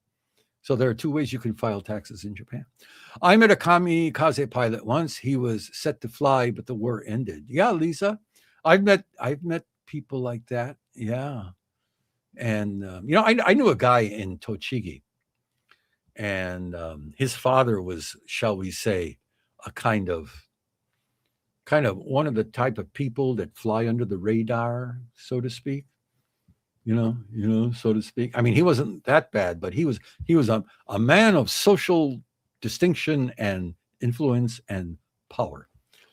And this guy, we were talking one time about responsibility and duty in World War II. And this guy said to me, this is a Japanese guy, he said, my father always used to say, all the people who were socially good boys and always did what they were told to do ended up dead. Make of that what you wish. Okay. Ehime for you. Hisashiburi. Good day from Shikoku. Hey, nice to see you. I've got a story that I was going to cover. There was some big fight, I think it's in Shikoku, about a new public toilet. Did you know about that? Ehime for you? Maybe I'll do that right now. Since Ehime, for you. Let's go into that. Boom. There it is. And in this one, let me hide this for a while. Sorry about that. This, there's a toilet. And there used to be a toilet. This is in Kagawa Prefecture. That's down in Shikoku. And the Kagawa prefectural government saw an opportunity to turn a local public toilet into a tourist magnet. And however, the resulting facility turned out to be so extravagant that it became a source of division instead. So the new building was unveiled on March 22nd. It's outside of JR Kinashi Station in Takamatsu, Kagawa Prefecture. Been there many times. And so they had an official opening ceremony. The mood was high. Everybody, government officials showed up. They said that the old toilet used to be a unisex squat style pit toilet. Well, I'm glad they built a new one that had long elicited complaints from residents over its poor condition and hygiene. And here's the opening ceremony, and here's the new toilet. Let me click on that. And I don't think we can get sound unless you hear that.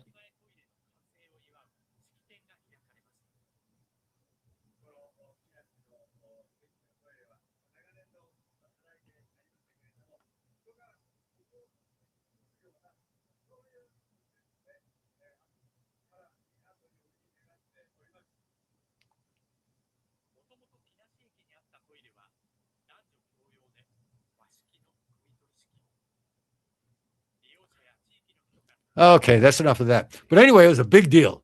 It was a really big deal. I don't think we want to look at the old toilet. It's probably pretty gross. And it was a pretty big deal. And so they thought, hey, what we're going to do is we're going to make this new toilet and we're going to design it in such a way that people from all over the world, tourists, money, tourists will want to come here and check it out. Okay. Now the station only gets like 600 passengers a day, including students from a nearby high school. So that's not really that much. But they thought, well, we're going to overdo it and get the tourists to come. We're going to cash in. So what happens is this. So the new building contains separate men's and women's and multi-purpose toilet. Multi-purpose toilet is for people who have physical problems and, the so-called unisex toilets. And locals have expressed appreciation for this. They said, yeah, okay, good. And then the exterior acts as a canvas, and twice a night they project mapping shows from 7:15 to 8 and from 8:20 to 9. Both of those are PM. And weekday displays feature illuminated angel wings, while weekends they showcase a rotating selection of different artworks, including student-produced videos. Now, the light display has turned the public toilet into a real landmark. So they're going to say, okay, we're going to cash in. And it helps to nurture young creators with local students and emerging artists, encouraged to submit their own projection mapping designs, giving them a rare opportunity to see their work performed publicly. Let's see if we can get okay. Let me get, here's what.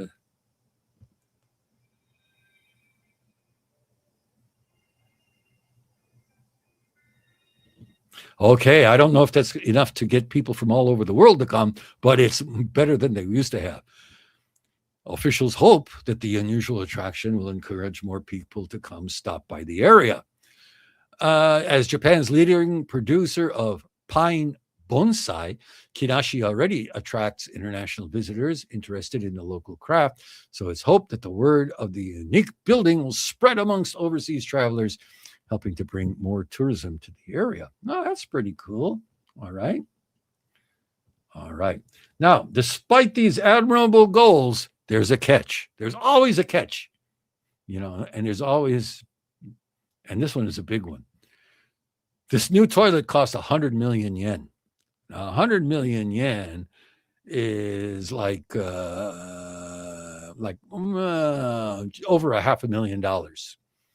Now, local opinion has been divided. Some residents argue that the money could have been spent better elsewhere. Others say the discussion itself has helped to shine a spotlight on the town and its attractions and its toilet too, right? And so that's the whole story about from Shikoku. So, Ehime, for you, have you heard about this? Have you been there? Are you going there? Will you go there? I was thinking about going there just to see the toilet. No, probably not. Not just to see the toilet. I don't know how cost effective that would be. Okay, moving on. Hoop and stick isn't worth money. Okay. That maybe is related to something that's long past. Sorry about that. Trade means buying and selling stocks in your retirement accounts tax-free. Okay. Oh, I see. Okay, thank you. My ignorance. Sorry about that. He means that when you're buying and selling stocks within your retirement accounts, that's tax-free. But when you pull the money out, then you're going to have to pay tax. Thank you for your clarification. My apologies. Okay, Japan Gambler Diaries says today's horse in the Sapporo 8th is named Generous King, number 10, in honor of Elvis. He was a giving person. Oh, isn't that cool? Yeah, Elvis is pretty cool. Do you know, I saw a music related video recently, and it was Mick Jagger was talking. And in the interview, Mick Jagger said he never met Elvis Presley. And the reason he never met Elvis Presley was because John Lennon told him he shouldn't. And the reason John Lennon told him he shouldn't is that John Lennon said he met Elvis Presley, and it was such a disappointment, it destroyed his image of Presley. So he told Jagger, don't meet Elvis. So he didn't. So there's that. Okay, that's another side story. Okay, Mr. Chuckles, be careful with the supposed new gold finds. Look up the scandal of a gold company called BRE-X in 1997. Is that the company who's involved in the gold finds? Yeah, you never know. They find the gold, run up their stock price. Yeah, you never know. Okay, good point. But I hope there is gold in them there hills. Okay, Gales Press say they should do the old bonus system. There you go. Yeah. But bonus, the bonus thing in the past, bonus was like more of a kind of deferred salary than an actual bonus. And though they could, adjust it, most of the bonus was like a deferred salary. And so, and it was nice, you get to twice a year, you got this lump of money. It was easy to save money back in those days. And some companies still do have bonuses, but I don't know if it's, not as much as before or what. So, Mantia Gulor. Okay. Hello, just joining. Well, thank you. I want to call you Mantia, if you don't mind. Is that GTR? Is that guitar? Thank you. Bunch of guitar players here. We got Shred Edward with us. I play the guitar too, though not at a very high level. But welcome. Glad to see you. Okay, Zaf Kiel says more remote work wouldn't hurt either. Yeah, remote work was quite the thing here during the pandemic, but they're moving away from that now. There's a lot of control in Japan. Let's just leave it at that. People have to be kept under somebody's. It's always preferable to keep people under one's thumb. Let's just put it in that way. One of the leaders in that kind of thing, remote work, maternal leave, casual office dress, is the Tokyo metropolitan government. They're very liberal in their working conditions. So if you ever want to get a job like that, try to hook up with the Tokyo metropolitan government. Okay, Mission Silo. Can't get cheap labor without headaches with mass immigration. You can get only 2 of the 3: cheap, fast, or good. There you go. That's an old adage that always applies. Knuckleheads keep trying for all 3 and get knocked down every time they try. You're correct. You're very correct. I used to say that to customers sometimes. Take your pick. Only 2 out of 3. Another thing, I mentioned this before in other streams, but my mentor, my translation mentor, once told me, you may not get what you pay for, but you'll never get what you don't pay for, which I always thought were wise words. And cheap and good is very rare. Yeah, there you go.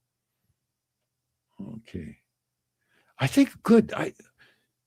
Cheap, fast, and I remember another word besides good, but I can't recall it offhand. Okay, but those are wise words. You can buy and sell stocks in your U.S. retirement accounts in Japan all you want, tax-free. You would pay only Japanese tax when you take a distribution. Thank you. And again, sorry, I couldn't figure that out myself. That is true. Thank you. Yama imo is one of the foods on my hate list. Yeah, that's one of the, yeah, I can eat it, but I don't go out looking for it. But, I can eat it. And you got to be careful because if you eat it, it's okay. But if it gets on your skin, it'll cause irritation to your skin. Your skin will become red and break out and become itchy. Isn't that interesting? Just checked out in Tokyo Rose autograph. Oh, go now for $250 to $600. Too bad you didn't know who she was. Yeah. Hey, does my memory count? Can I get like 100 yen for my memory? My unprovable. Too bad we didn't have cameras in our pocket 24 hours a day like we do now. Like I said, very smart, very sweet woman. Yeah. Okay. Somehow that didn't work well the last time. I went to have someone help me at the tax office. Really? Oh, okay. Yeah, I went. Oh, yeah. Someone to help you. There's always that too. I don't know who the person who's helping, if that was the problem. When I went with my wife, and she knew what we were trying to do, and she knew all the ins and outs of our Japanese income. So that's probably why it worked so well. Okay. Sorry to hear that you had a bad experience there, Gales. Okay. David says, you can get your taxes done for free at the local city hall for a week up to the deadline. Go the last day and there's no line. Is it at the city hall? Okay. Me near my house, there's a tax office. And you go there and you have to go there and get a number and stand in line. But it wasn't too bad. It wasn't terrible. It was a pain, but it wasn't a major pain. I've had bigger pains in my life. I have a tax practice. Way to go. I am an U.S. enrolled agent. Okay. I took my time planning for investing in taxes in Japan. My Japanese wife is an excellent tax preparer as well. ERS 5072. Are you?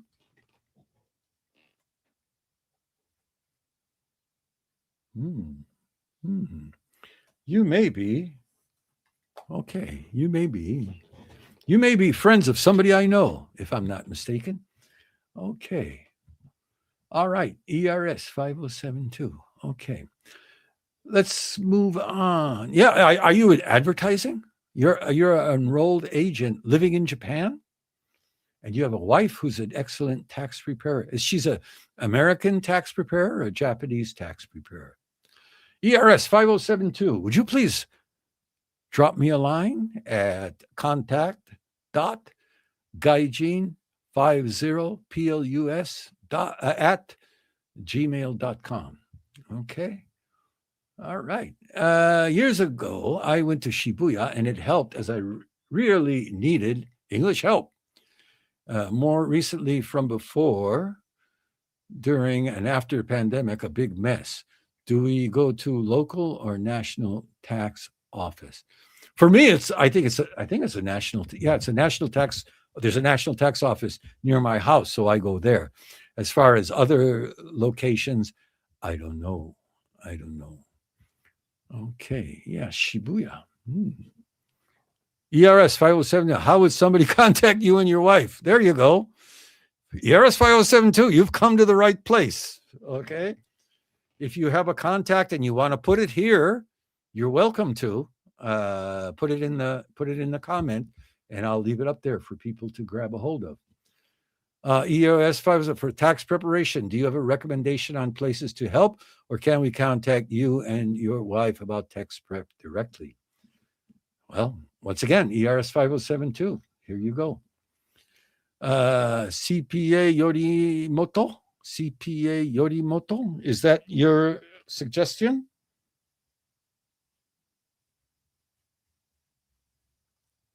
Yep. Okay. CPA Yorimoto. Japanese seem to be very preoccupied with the However, you have to admit the Japanese toilets are good. They are good. Now, that's one of the reasons I started this channel. And one of the reasons I started Japundit back at the turn of the century was because a lot of the things for which Japan is very, very well known now were not so way back when. Right, Attila? Yeah. I won't go into detail because if to go into detail, I'd probably have to talk for the rest of the day.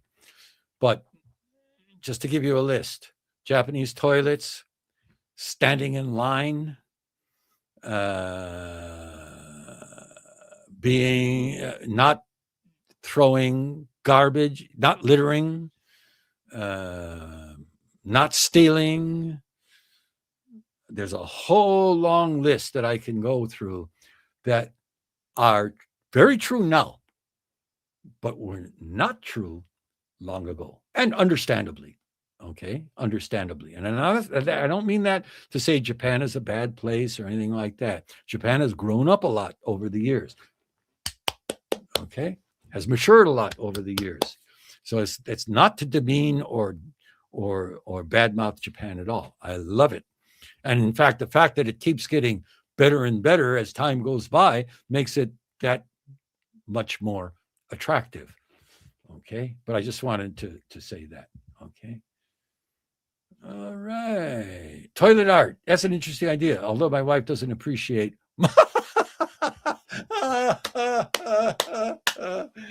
Well, I don't know how much detail you want to go in there. Toilet art. Okay. Good one, Shred Edward. Really good one. Okay.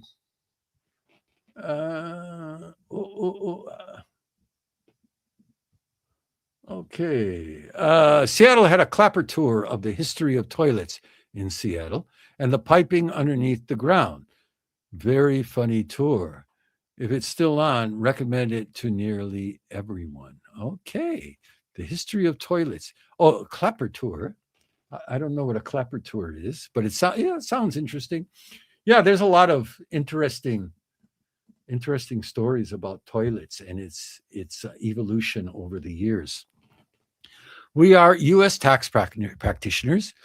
We will need time to figure out the Japanese tax system fully. We just know what to do and not do as far as taxes in Japan. It is very complex. Indeed it is. Indeed it is. Indeed it is. And okay. Drop your contact if you want to there, ERS 5072. Hoop and Stick was a game during the late 1800s. Yes, it was. Yes, it was. Shikoku via Shimanami Kaido and drop by and visit the loo. Okay. Okay. Okay. And Gales Presses. Some of us need both U.S. and Japanese tax help. Unfortunately, our wonderful country does not want to let go. And Japan does not want to let go of what we have in the U.S. either. So it's quite a tussle. It's challenging. And if we haven't figured out the Japanese one, it makes the U.S. difficult, I think, as we have to figure out actual earnings. And I was a Skyline GTR fan. Okay. All right. So look into the Japanese NISA. That's the one. NISA, tax-free retirement account. NISA, they call it in Japan. NISA. It's not as good as the U.S. Roth type accounts, but it is a good start. Good advice. I talk, people who got into this already, have gotten into this, are happy they did. All right. But as we all know, past performance does not guarantee future outcomes. Cheap plus good, usually a commodity. Okay. Bonus system helped remove company excuses of not enough money, as bonus based largely on company profits. If workers were efficient, the company made better decisions, the economy was cooperative, equals good bonus. Yeah. I've read reports that Japanese companies have big masses of cash accumulated. I don't know if that's true. I read it somewhere. But that sure seems to be a story. Japan gambling guy. Elvis was turning Hollywood, and John wanted him to still be the 1956 rebel. Yeah, Elvis was getting glitzy in his old age, wasn't he? As far as contacting me, I don't think it is appropriate to put my services on this channel. Why not? Why not appropriate? Because I don't know. Appropriate. Okay. We went vertical. Greetings from Penang, Malaysia. Have you moved, or are you just checking the place out? Going to be interesting to hear what you have to say about Malaysia. Schindler's an old hand here at GAIJIN50. We're always happy to hear from him. Shred Edward, as is the Shred Edward. I went to City Hall a year ago to get my taxes up to date, since I'm now semi-retired. Sadly, getting caught up wasn't free. Oh, they charged you. That sounds un-City Hall like. I think I watched you on another channel. Oh, I was on Nobita's channel as one of his, couple second talking heads there, Gaijin's living in Japan. So I hope you enjoyed that. And I hope you enjoy your stay here, Willie. It's nice to see you. Okay. And sure. Okay. I want to know about ERS 572. Okay. Yeah.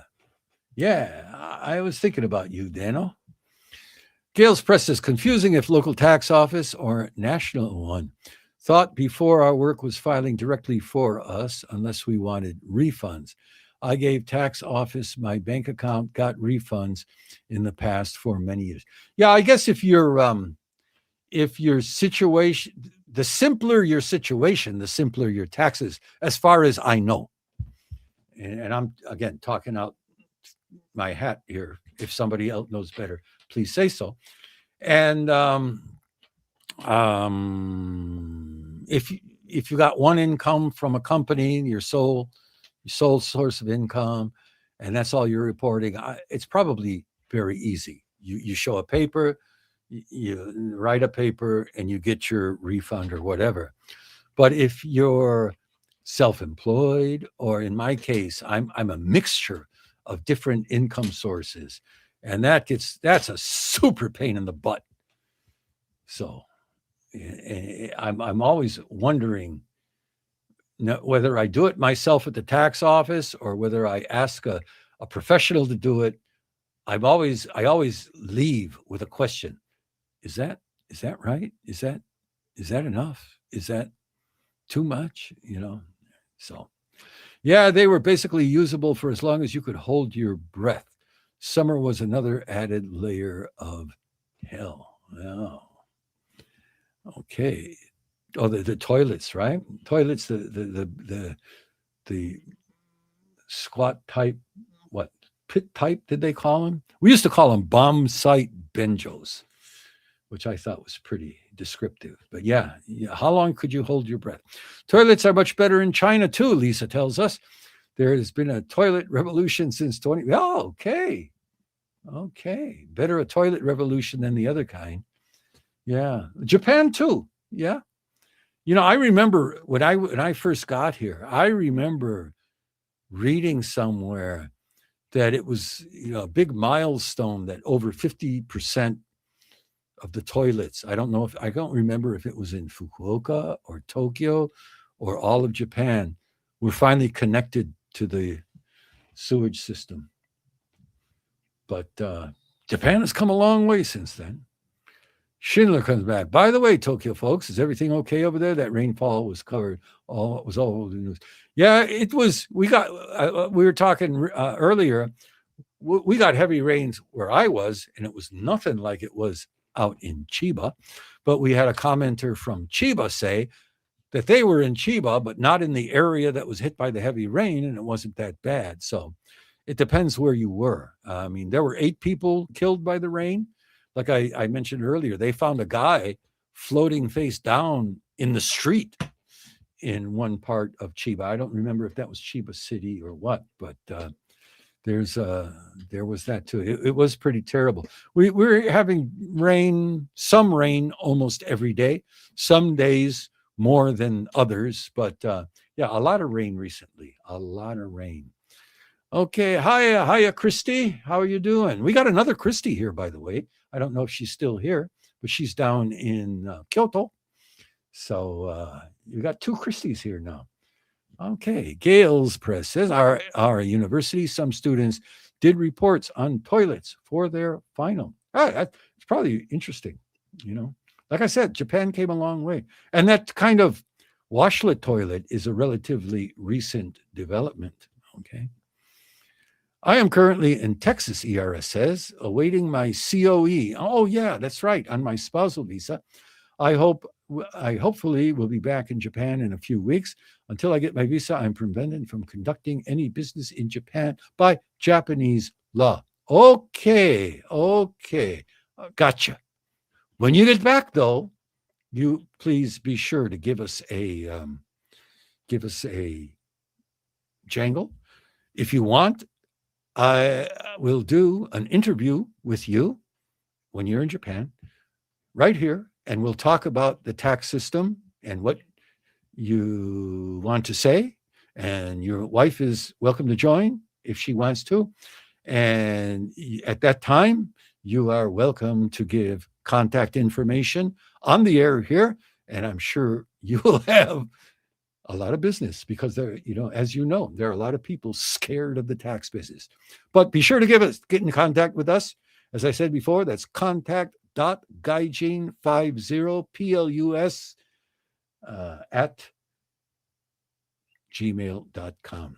Looking forward to hearing from you, pal. Schindler says tax talk here definitely shows that the times have changed. Looks like being a Seishain since day 1 for 7 straight saved me a lot of trouble. Yeah, I bet it did. You didn't have to put up with a lot of this tax filing crap. Okay. ERS, I just wanted to get your approval first. Yep, you always have. Yeah. People want to know about it. Like I said, as you said, wait until you get here. That's better. Drop me a line. Once you're here, you get settled, you know, everything's okay. We'll get together online or in person, whichever you want, and we'll do it. Let's do it. And it will be a good service for our viewers, and it'll be a good service for you too, I do believe. Okay, Has-Been. Hello. Hey, Has-Been, how you been? I remember you from last time. Okay. Ed, what other channel were you on? Nobita. Nobita's channel, I think it's called Japan something. Japan Research?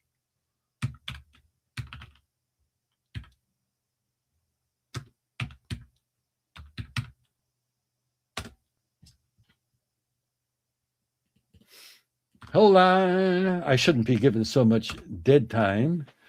It's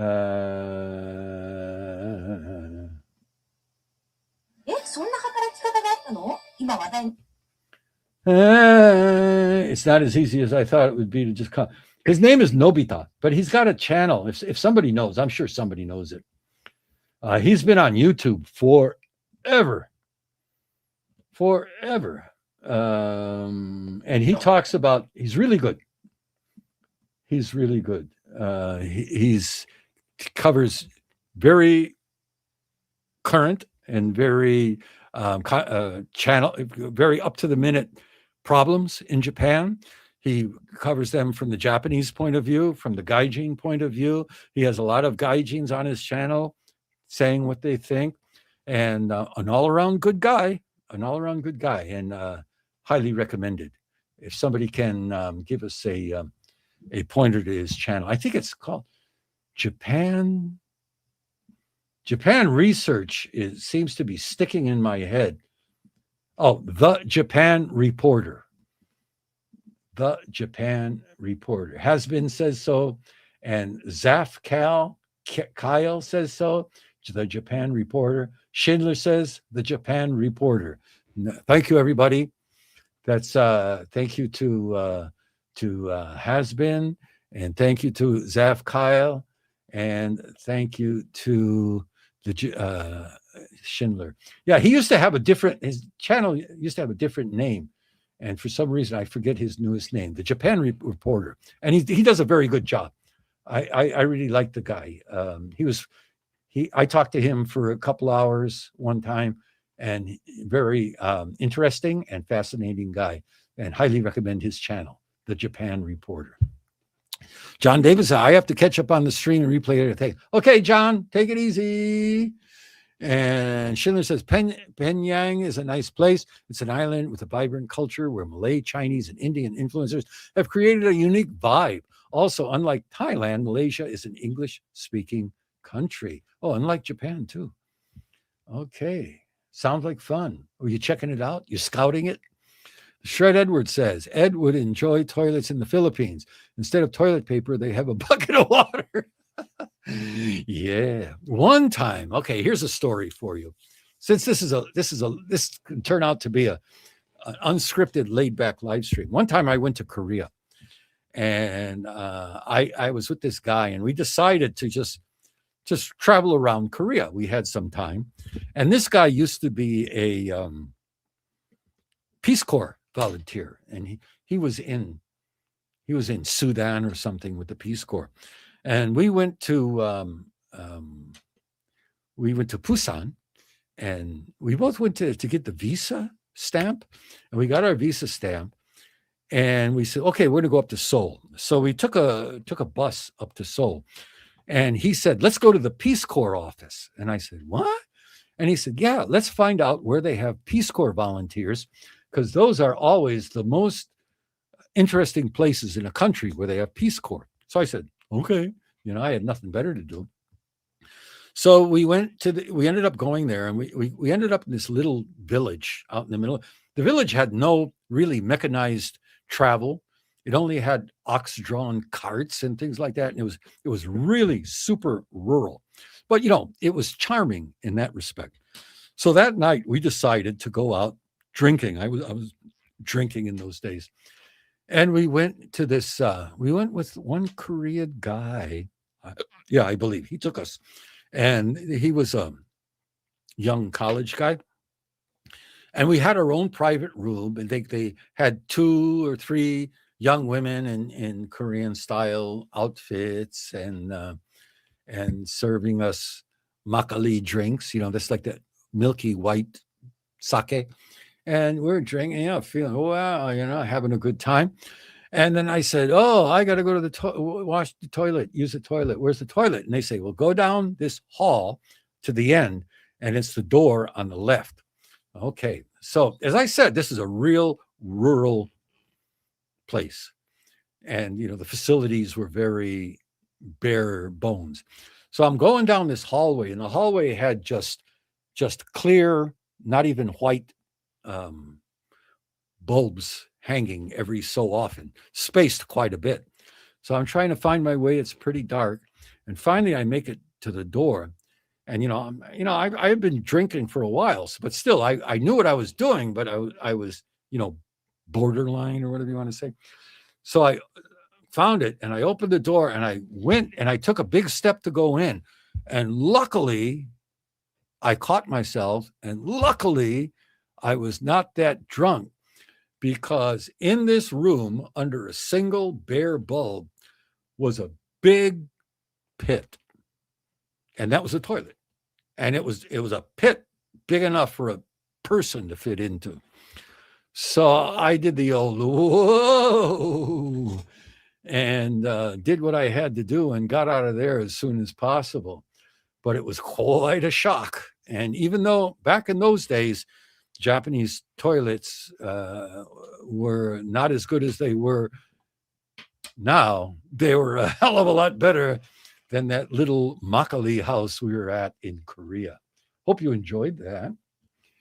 And okay, I'm on hurricane watch. Oh my God! Oh well, woo! Hurricane watch. Is that's in Japan? But typhoons never. I don't know. Typhoons never impressed me. Even the one that came right near here. Yeah, there was a lot of rain. Yeah, the wind was pretty strong. But if you're from tornado era alley as I am, yeah, not so scary. In Malaysia, they prefer a hygienic shower to a toilet paper. And yeah, because of that, please don't use your left hand here. It's for personal hygiene. I wonder how much of that is the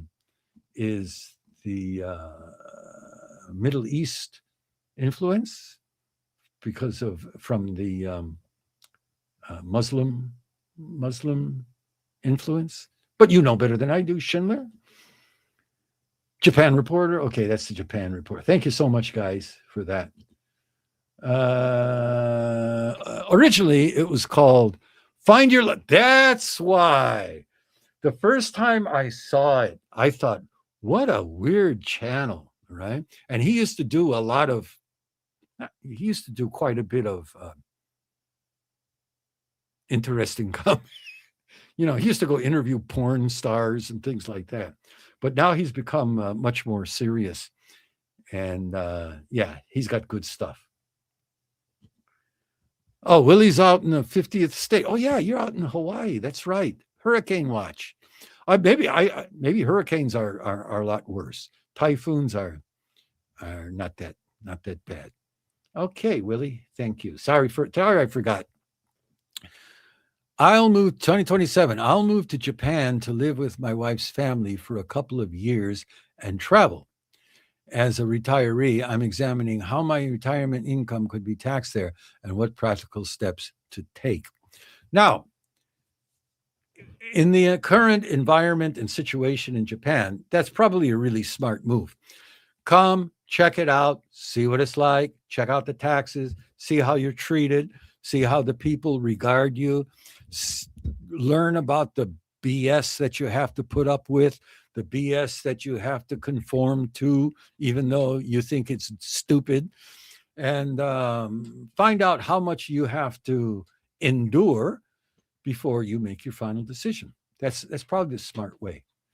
It ain't all raw fish, that's for sure. Okay. Schindler says hurricane is closing into Hawaii, so hang in there, folks. Yeah, I imagine Hawaii hurricanes are worse than a Japanese typhoon. I was surprised in Hawaii about that fire. Wow. I just kept watching the news about that, wondering what the heck is this, Okay. Schindler says, speaking of left-hand taboo, yes, that's 100% an influence from the Middle East. Totally understandable because Malaysia is a Muslim majority country. Yes, that's true. Okay. Prepare well regarding taxes and retirement in Japan. Yes, everyone, I think, who lives here or has been here a long time, well knows that good preparation is essential regarding taxes and retirement in Japan. The problem, however, is that nobody knows what or how to prepare well. What is good preparation? What is bad preparation. That's where you come in, ERS5072. That's where you come in. So I'm hoping you drop me a line and we do that. We do that video here. By the way, ERS5072, if we do a video, you have final say about the video content. If you say something and later get cold feet, you can tell me, cut that out before I publish. Okay? All right. And anybody else who wants to appear. If you got some interesting story about Japan, or you have some knowledge that you think may be interesting to people who live in Japan, want to come to Japan, are thinking about coming to Japan, drop me a line at contact.gaijin50plus@gmail.com, and I'll be happy to have you on the show here. We can do it online, or we can do it person to person. And, it's sort of like what Nobita does. Anytime, anybody, any place. Of course, I'll have to judge whether what you're trying to say is actually interesting. But I think it would be a lot of fun to hear from other people. Not necessarily on the live stream, but on a video. That way we can control the content more carefully. All right. So, Japanese toilets. I'm thinking, I don't know. I did a how I survived Japanese toilets back in the 70s, and it flopped as a video. I mean, I guess there are people who are just fed up with toilet stories, or like I always say, maybe they just don't give a don't care. But I was going to do a video on reverse toilet shock. After living in Japan for a long, long time, going back to the States to see my poor old mother and having a hard time with the toilets in the United States. So I may do that one of these days, only by popular demand. And Schindler says, on the state of Japanese economy, the state of the Japanese economy is going to bring a lot of surprises before we retire. There's that too. Okay. There is that too. And maybe I have found my ikigai for my semi-retirement in Japan. Hey, no kidding.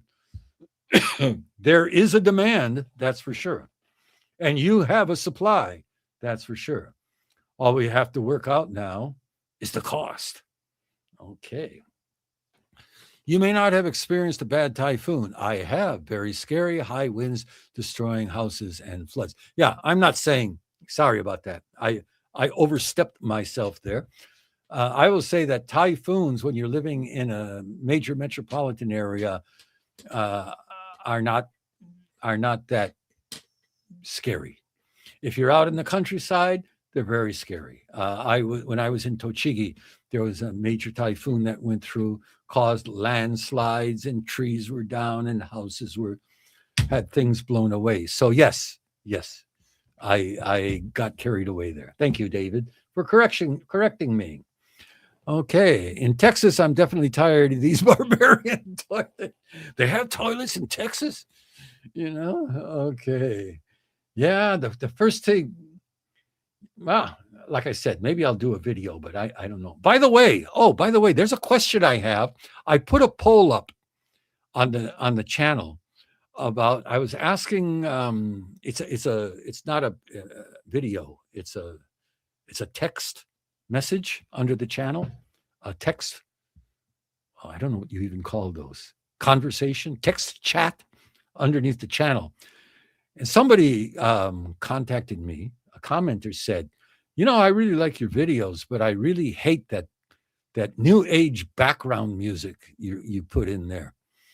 And I was surprised because he's the first person who ever said that. Now, he's the first person who ever said that can mean, A, people are putting up with it even though they hate it, but they don't feel it's enough to complain about. Or B, people like it. Or C, people don't care one way or the other. So I put up a poll asking everyone, what do you think about that very low volume? I got it down to like minus 40, got it down to 45 decibels, very, very faint. But what do you think about that? Do you hate it? Do you like it? Do you dislike it? Or do you don't care? That's what the poll is. The reason I put it in is because there's a live streamer who I like to watch. And one day I was listening to it and I said, what's that? What's that I hear? And it was background music, very low volume background music in his live stream. And to me, it struck me as, oh, that's pretty cool. It's kind of like a subliminal thing. And so I decided to do it. So I started putting it in. Nobody said anything. So I quit thinking about it and just putting it in as to habit. But if enough people say they don't like it, if it's too annoying or something like that, I'll stop doing it. It's one less step that I have to worry about. David Cole says, I prefer no background music. Okay, noted. Thank you, David. Noted. And if you want to say something here, please do. Or if you would just prefer to do the poll, it's up to you. So since things are quieted down in the comments, let's go into, and there's still plenty of people around, let's go into a news item. Thank you again, David. Japan bankruptcies. There's talking about the economy and the yen and the dollar. Japan bankruptcies in July top 1,000 for the second straight month. Corporate bankruptcies in Japan rose 6.9% from a year earlier to 1,028 in July, topping 1,000 for the second straight month. And they blame labor shortages and rising prices, which continue to squeeze smaller businesses. Labor shortages and rising prices. Labor shortages and rising. I don't know. I'm not a economics guy. If it's rising prices, so they smaller businesses, rising prices, where's the price rise going? Is it just, labor is part of what, I don't know, cost to do it. Anyway, total liabilities, which mainly provided restaurants and other merchants with quick settlement of credit card sales, filed for bankruptcy. 115.16 billion yen in liabilities. And it's likely the country's largest bankruptcy so far this year. Oh, sorry, I jumped ahead. Total liabilities jumped 41 to 236.3 billion yen, largely due to the bankruptcy of Osaka-based credit card transaction system provider Zentoshin. And that Zentoshin going bankrupt is probably going to be the country's largest bankruptcy so far this year. Bankruptcies attributed to labor shortages hit a record 63 cases, including 36 caused by rising personnel costs, double the figure a year earlier. Pay raises are unavoidable to secure workers, but companies are worsening their cash flow by raising wages beyond their means. But you remember at the beginning of this, see, this is why I start thinking about it.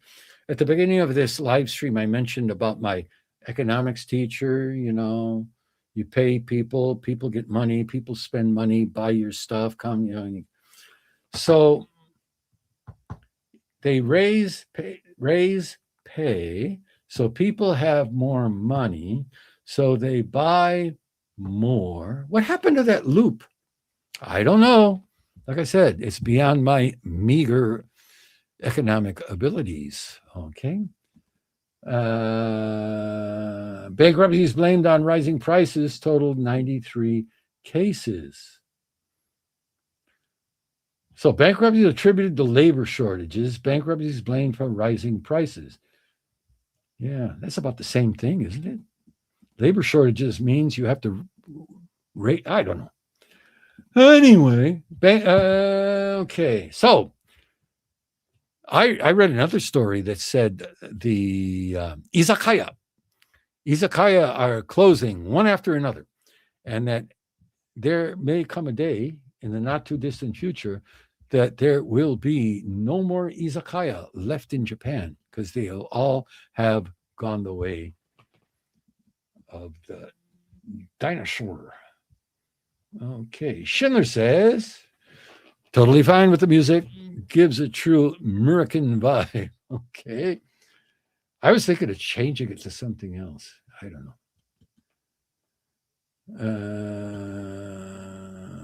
Oh, that's you again. I like that comment so much. I showed it twice. Somebody isn't a big fan of supply and demand. Yeah, that's what it looks like, doesn't it, Edward? It sure does. Edward, yeah. Shred Edward. Shred Edward is my favorite name. Edward. Hey. Labor shortages and rising prices. Wow, immigration has nothing to do with that. No, it's. I'm sure that the gaijins will be blamed. Will be blamed for labor shortages and rising prices in sometime in the future. The loop was destroyed by Nixon when he took the U.S. dollars off of the gold standard, helped pay for the Vietnam War. Yeah, that sure seems to be it. And, currency just stopped having any value, right? Like I said before, some guy smarter than I said that, hey, currency, the game of currency is the same as the game of Old Maid. The name of the game is don't get caught holding the old maid when the game ends. Okay. Here's another one. Schindler, the king of Saitama, I was kind of waiting for him to appear before I did this one. We're talking about all this bad news. I had a commenter on one of my videos complain, don't you have anything good to say about Japan? And I was tempted to say, well, if Japan had something good, I'd report. No, that's a joke. That's a smart, sarcastic joke, and I don't mean that, and I would never say that. But anyway, this person says, "Don't you have anything good to say about Japan?" Yeah, there are good stories, but I don't want to sit here. Oh, Japan is a wonderful country. The tea and the temples are just amazing. But here's some good news out of Saitama. That's why I was waiting for the king of Saitama. Saitama has become Japan's top performer in English education, junior high school English education in all of Japan. Now, a lot of Tokyo people dump on Saitama. They look down on Saitama because it's a neighboring prefecture, and it's kind of rural and kind of rustic. So, they like to look down their nose at Saitama. A lot of Tokyo people call Saitama Dasaitama. And Dasai means like lowbrow. Okay. So let's look at this. They start out by asking, could the secret to improving English proficiency lie in fostering an English brain from elementary school years? So, education ministry survey found out that third-year junior high school students in Saitama City ranked first in the nation in English ability. They far exceeded the national average, and this was the 7th consecutive time the city took the top spot. Now, if consistently doing the same thing and not getting it to work means mental illness, well, how about looking at somebody who's consistently doing the right thing and copying it should be the sign of genius, don't you think? This is, just all Japanese schools or education systems or boards have to do is look at Saitama and saying, wow, I wonder, let's find out what they're doing and start doing it. And Japanese English ability will go through the roof. Okay. Saitama began English education at all municipal elementary schools. They don't have that everywhere. In 2007, then gave it a boost by introducing it as a subject in the 216 school year. So 216 or 2016, that's 10 years ago, and they've been the top school 7 years running. Duh. Come on, man. The Mainichi Shimbun asked the principal of Saitama Municipal Tokiwakita Elementary School, who was involved in introducing the subject, about how the system came about and what he thinks about it. And they did an interview with this guy about what they're doing. Look it up on the Mainichi if you want to see it. And so look at this headline: broken English is fine. Besides securing teachers, what were the other challenges? The city had already incorporated English education before then, but English became an official subject. They needed to set goals, create textbooks, and make it a systematic education curriculum. They had to guarantee the quality and all that kind of stuff. And it doesn't have anything to do with broken English. Okay, here we go. You know, when I watch classes, teachers sometimes use English that seems too difficult for elementary school students, but the children somehow understand it. It's not that they understand every word they hear, rather they pick up on the gist of what's being said. Yeah, that's language training. They grasp the general meaning from the facial expressions and the content. In turn, the children engage in conversations and communicate with each other. It's the same in Japanese, isn't it? Duh. Children use the phrase gochiso-sama, but they may learn its origin and deeper meaning later. Yes, I think it's... Oh, this is so fundamental. And they're reporting like this. Wow, look what Saitama discovered. So anyway, I'm not going to dwell on this because I'll just keep dumping on the current English education system of Japan.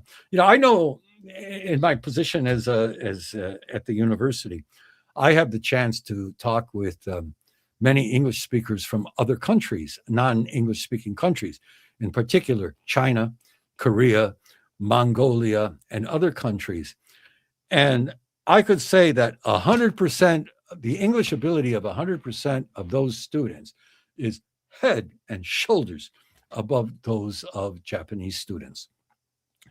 And I always ask them, why is your English so good, you know?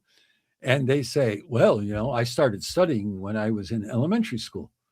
So you start studying in elementary school, and it's like you learn to play the guitar from elementary school. You learn how to play golf from elementary school. By the time you become an adult, you're going to be doing things at a very high level without thinking about it too much. Why Japan has never caught on to this, I can never figure out. What do you think? You know, you were Attila, you were conceived by the king of Saitama. What does he have to say about that? Yeah, I think you're going to have to work on your English too.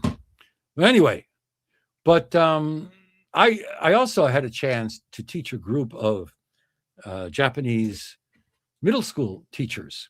And I asked them, and I told them about my students from China and Korea and Mongolia speaking English much better. And I asked them, why is this?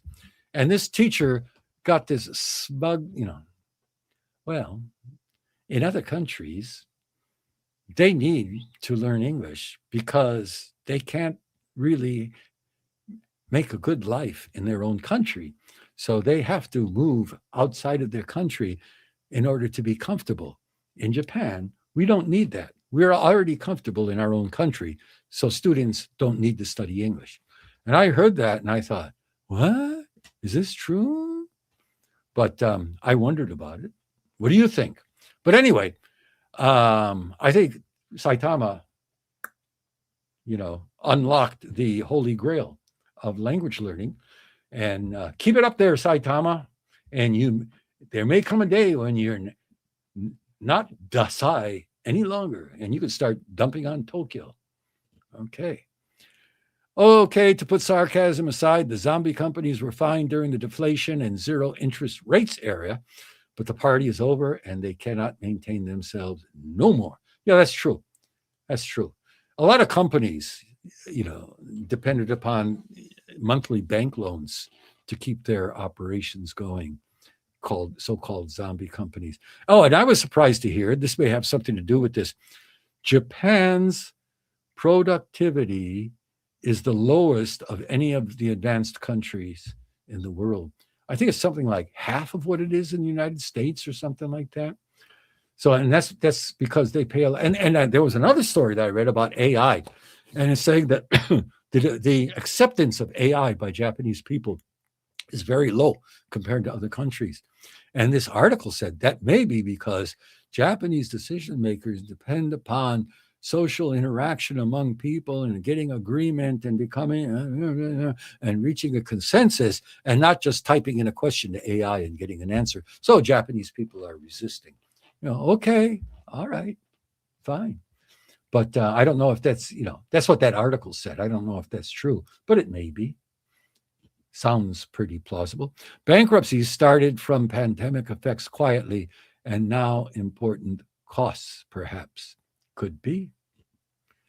Gales Press, exchange rate. Okay.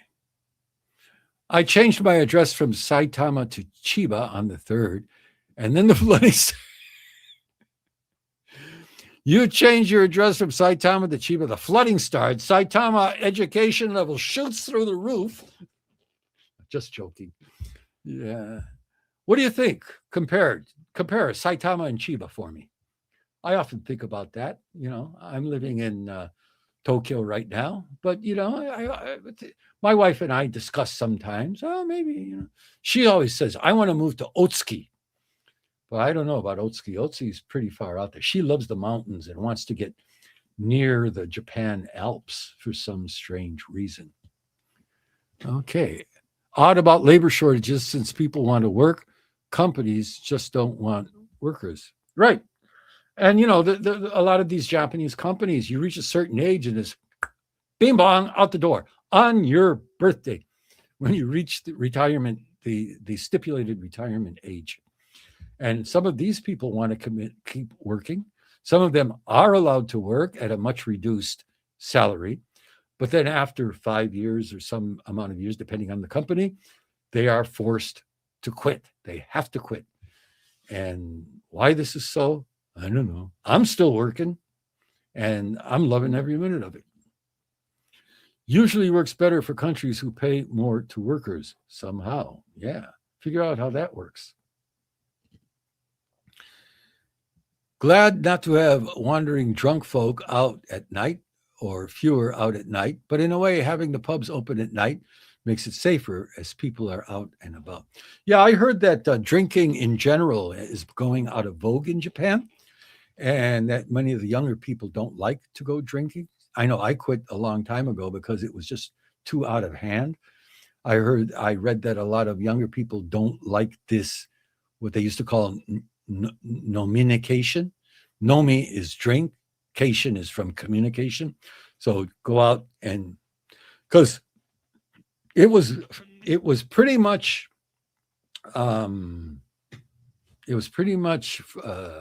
forgiven in Japan. Like if you went out with your group drinking and your boss went with you, and of course the boss is paying a little extra because he can get some kind of entertainment benefit or stipend from the company, allowance. So you're there drinking, and there's your boss, and everybody gets a little drunk, and even your boss is getting a little drunk. And if some young guy says, "Boss, you're a total asshole. That thing that we did today, that was the stupidest thing," and you could get away with that because you were drinking. And there's some value to that, because the boss may find out that he was wrong, even though he might not admit it, but he got the message. But he couldn't say, "Well, that guy was drunk and he said that to me." That usually wasn't wasn't cause for disciplinary action. So there's that too. But it's nice to not have people puking next to each light post too. Philippines, excellent in English education, bing bong. And that's the go-to destination these days for a lot of Japanese people. America is getting the reputation of being too dangerous. and too expensive to go to with the weak yen. But you can get a package and go to the Philippines, and they also have packages to Indonesia. There's even a package to Bali, I believe, where you go and you spend 10 days, 2 weeks at this English camp, and you get 3 hots and a tot, like 3 hots and a cot, like they used to say. And it's English immersion. You're there all the time, and Philippines English is quite good, close to 100%. And these people go into there and they go through their training, and some of them come back a lot better for it too. And I was talking to somebody. They went to one of these camps and paid like 300 some thousand yen, which is pretty cheap, cheaper than going to the U.S. Okay. I think the pressure on students is on grammar and reading and far less on English conversation. That was my experience. This isn't anything. Yeah, grammar and reading and vocabulary. There's a lot of the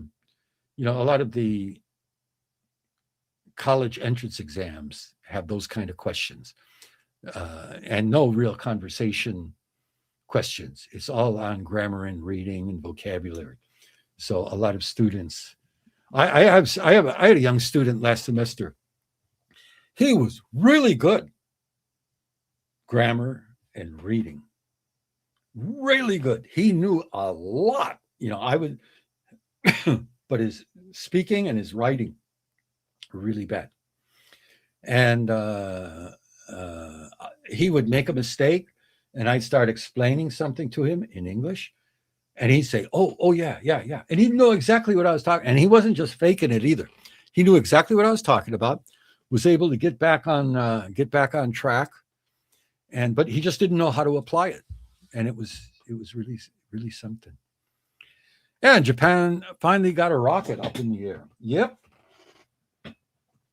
Congratulations to them on that. It didn't blow up. It didn't fall down. It got off the ground. They were having a hard time there for a while. So, but they finally got one up. They have big plans if they can, just get the thing up there. So I think they have plans to put something onto the, working with Toyota to put some kind of vehicle up on the moon the next time the U.S. goes. Good to start early if they aren't torturing students with overstudy, but instead focus on games and fun ways of learning English and English patterns, including grammar for the kids. Yeah, that's true. I forgot momentarily about the torturing thing. In Japan, the concept of no pain, no gain is very much alive and well. Okay, Gale's Press says, way to go, Saitama. Exactly what my feelings were. Way to show them how to do it. Okay. David says, I haven't lived in Chiba long enough to make a comparison, but they seem very similar, except for the ocean. Oh, there's that too. Chiba's an ocean. And there are parts of Chiba that are quite warm during this winter, isn't there? Okay. Anduril Industries has established Anduril Japan, and they are trying to make pure Japanese drones. They have acquired old Nissan factory to do it, according to my wife. Yeah, actually, I saw that in the news. I saw that story. I didn't catch the version that I read didn't have Anduril Industries' name in there yet. They were saying a foreign manufacturer, and that they talked about the Nissan factory they acquired. Yes, that was in the news. And they want to make, pure Japanese drones, which I thought first impression was good. Way to go, Japan. Do it that way. That's good. Then I started thinking, I hope that trouble doesn't start brewing between Anduril's way of doing things and Japanese ways of doing things. I hope it works out. I really do. And then Japan won't have to depend upon other people. But I wonder if Japanese drones will have some cute kitty face and big eyes and talk in a voice like this. Who knows? I shouldn't say that. I shouldn't make light of such important news, but good luck, Japan. Good move. All right. Focusing on using English, they have an overall, and they have, focus on using the English they have, and overall communication helps the kids feel confident when speaking English. That helps them continue learning. Obvious, but many don't realize it. Yeah, and I've had people point out to me too, especially for the young boys, if boys start excelling in English, they become the target of bullying and mockery, especially in junior high school. So, a lot of girls are really good at English in junior high school. So if a guy starts coming up with good pronunciation and doing well, the other boys start mocking him, probably the boys who can't do as well as he. But then doing it earlier in elementary school may make it cool to speak English. Who knows? Okay. Kamiya, where I moved, is famous for nashi. Way to go. Lots of roadside stands selling nashi. Oishii. Okay. Kabagaya. Nashi. Nashi sounds like a good move there, David. Okay. All right. Shredded word. In the Philippines, education is conducted in English. Yeah. Philippine English is really good. Tiny accent sometimes, and sometimes they'll use a word that's a little bit old-fashioned, but still totally passable. Yeah, excellent, as a matter of fact. That's funny what that woman said about English learning motivation. Partly true. Yeah. Andrew in Japan coincides with Japan stepping up to say, yes, I had that in mind while I was talking about, but I never got to mentioning it. It was part of some Japanese, was it a politician or somebody, said that drones becoming very much part of military weaponry, Japan has to develop its own capabilities, or else we're up a creek without a drone. And so, it's true. And you got to agree with that. He said, if some country, hint, hint, I wonder who, some country suddenly conducted a massive drone attack against Japan, Japan currently has no defense against it. So we need to develop our own drone defense capabilities. That's true. That wasn't a quote, but that's what the guy said within the article that I read. Okay, Gales Press. They are moving robots monitoring security. There are moving robots monitoring security at some Japanese train stations already. I've not seen a security robot yet, but I'm sure there are. I would be surprised if there weren't, because already family restaurants have robots all over the place. I know Coco's has robots. Gusto has robots. Gusto was one of the first places I saw a robot. Coco's put them in more recently. Caesarea has robots. Jonathan has robots. So they're all over the place. And they're doing a pretty good job. And I'd imagine that just by using robots in these family restaurants as much as they are, it's adding to the knowledge database of both robot movements and capabilities, and I'm sure that they will improve. But all the robots have big eyes and high-pitched voices, and they're all very cute. Gabriel says, hi, sir. Thanks for your interesting vids and wisdom and for taking time to answer my billion questions and comments in the past. Gabriel, I'm always happy to be of service.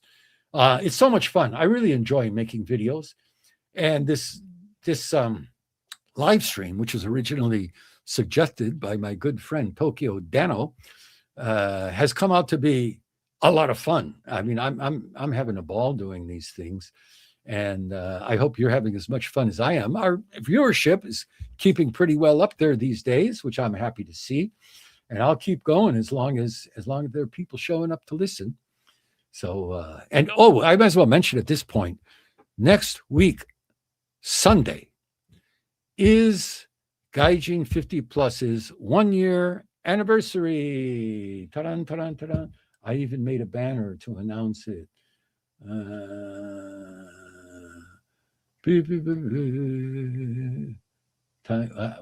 I'm sorry, this is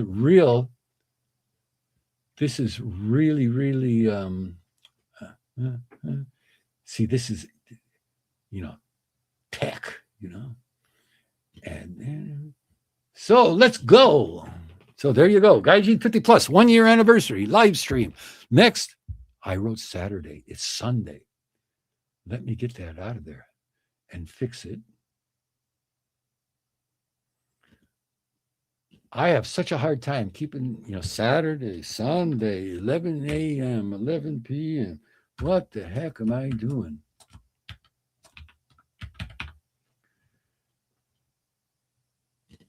Okay. All right. And don't you just love it when you're sitting there watching something, and then somebody starts so we start saying, just a minute, clack, clack, clack. Oh, just a minute. 1-year anniversary live stream next Sunday, August 23rd from 11 a.m. Japan Standard Time. 1-year anniversary, 1-year birthday. And we're going to do it next Sunday. And I'm going to, next Sunday, I'll talk about some of the milestones of the channel and talk about where we're going to be going from here, what we're going to be going from the doing in the future. And I don't know, maybe, I don't know if I'm going to answer or look at any comments. I don't want to do that because some of the comments can get pretty racy. And I don't think I'll do that. Some of the commenters can get really hostile, as a matter of fact. Okay, let me see if I got anything else in the news thing. Oh, here's one that's pretty interesting. I don't know if everybody's interested in this kind of thing. I don't know if you've noticed it, but Japan desecration law came and went, passed through this land, went into effect amid expressions of concerns. Now, there was a law that introduced punishments for desecrating Japan's national flag, and they went into effect Thursday. Now, I don't know about you, but I don't think I have ever seen Japan's national flag being desecrated here. Now, I don't know why. It may be because I've never been around when the national flag was desecrated, or it may be that every time a flag was desecrated, it was kept out of the media or something like that. But they felt it was serious enough to pass a law against desecrating the national flag. But some people are saying, like they do in the U.S., they say, well, that impinges upon freedom of expression. I cannot express myself unless I have the right to desecrate our national flag. Well, that's up to everybody's personal interpretation, I guess. But this new law states that individuals who publicly damage, remove, or defile the national flag, known as the Hinomaru, in a way that arouses strong feelings of discomfort or disgust in others, could face up to 2 years in prison or a fine of up to 200,000 yen. Strong feelings of discomfort or disgust. A lot of things that feel, arouse strong feelings of discomfort and disgust in me, but I don't complain about them. So this is the thing that caught my eye in this particular report, and it kind of makes a little bit of sense now. The introduction came after it was pointed out that there are a lack of provisions against Japan national flag desecration. However, Japan criminal law punishes individuals who damage the flags of non-Japanese states. This is a poorly written sentence that I just interpreted. So somebody said, hey, there are laws that punish people who desecrate flags of other countries in Japan, I guess, but none for the Japanese flag. That's screwed up. And it is, if you ask me. If you're going to have one, you might as well have both, or have the same application to both. And that would be either make desecrating the Japanese flag against the law, or desecrating the flags of other countries not against the law. Anyway, these are the details. Okay. So there was some pushback on its implications for constitutional rights and concern that its application may be overly broad. But, I got to say that I have yet to see a Japanese law that did not pass due to consider implications for constitutional rights and concerns. All that aside, they say that the National Police Agency has instructed its prefectural police to be careful with how they assess all of this. So, and then this goes on discussing this whole, how it will be applied, okay? A joint statement backed by 200 constitutional scholars, so they're smart, called for the bill's repeal, saying it would suppress critical views of the government and that there is little need for the law as Japan sees few incidents of national flag desecration. Yeah, I would say. Have you ever seen it? I've seen Japanese flag desecration in China on the TV or video, and Korea. There used to be this Korean guy. Every time there would be some kind of conflict with Japan about something, he would take the Japanese flag and bite it. And I guess that was to express his discomfort over things that have been going on. Okay, Japanese flag desecration. Interesting. And it's going to be, probably not going to mean anything now, but the potential for it snowballing into something dangerous in the future is kind of scary, don't you think? Gabriel says, what I love about the content you share with us, respect, sincerity, elegance, and nuances. Thanks. Gabriel, you just became my favorite commenter. Thank you much for that one. That's very nice of you to say. I try to be fair, try to joke a little bit, but I'm not, I'm as big a jerk as everybody else walking the face of the earth. But I think it's important to try to be fair. Okay. Whenever I see something, I think, well, is that any different from what I would do under the circumstances? Okay, moving on.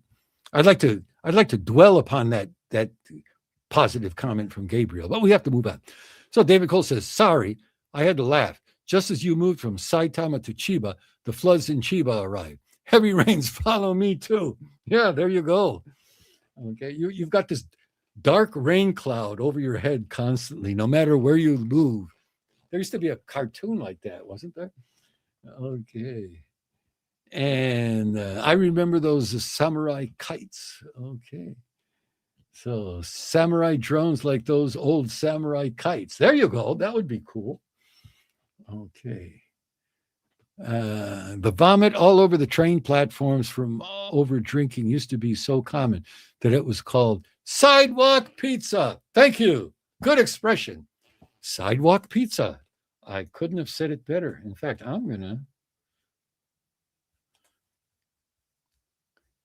during like the drinking season, like during New Year's and stuff like that, at the end of the year, the Bonenkai season, you could be walking along the station or just outside the station, and almost every light post had a sidewalk pizza next to it.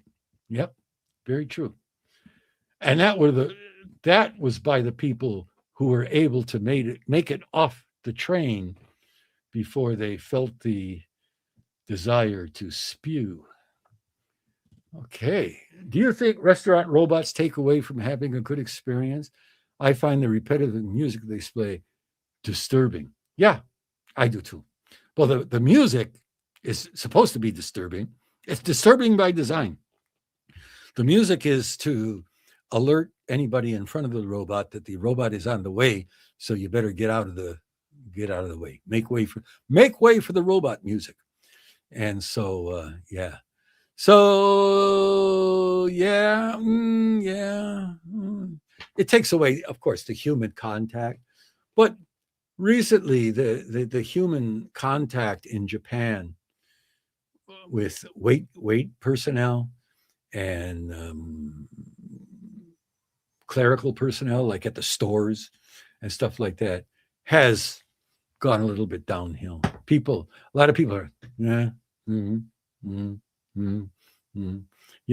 they look like, oh, I hope this jackass gets out of here so I can go home kind of vibe. There's not too much of that chat with the customer kind of vibe anymore. Okay. Thanks for your live chat. It makes me feel like I'm back in Japan. Well, we're waiting for you. They got a lot of people waiting for you there. ERS 5072. And I do hope we hear from you when you do get here. And I'm glad you're enjoying it. And Gail's Presses, Japanese robots. At first, I thought they were cute at the restaurants. Same here. I almost said that in response to the previous comment. I was going to say, yeah, at first I thought they were pretty cute and interesting, but it gets tiring quickly. Yes. People usually go to restaurants for human interaction and service as much as the food. Yeah, that's true, isn't it?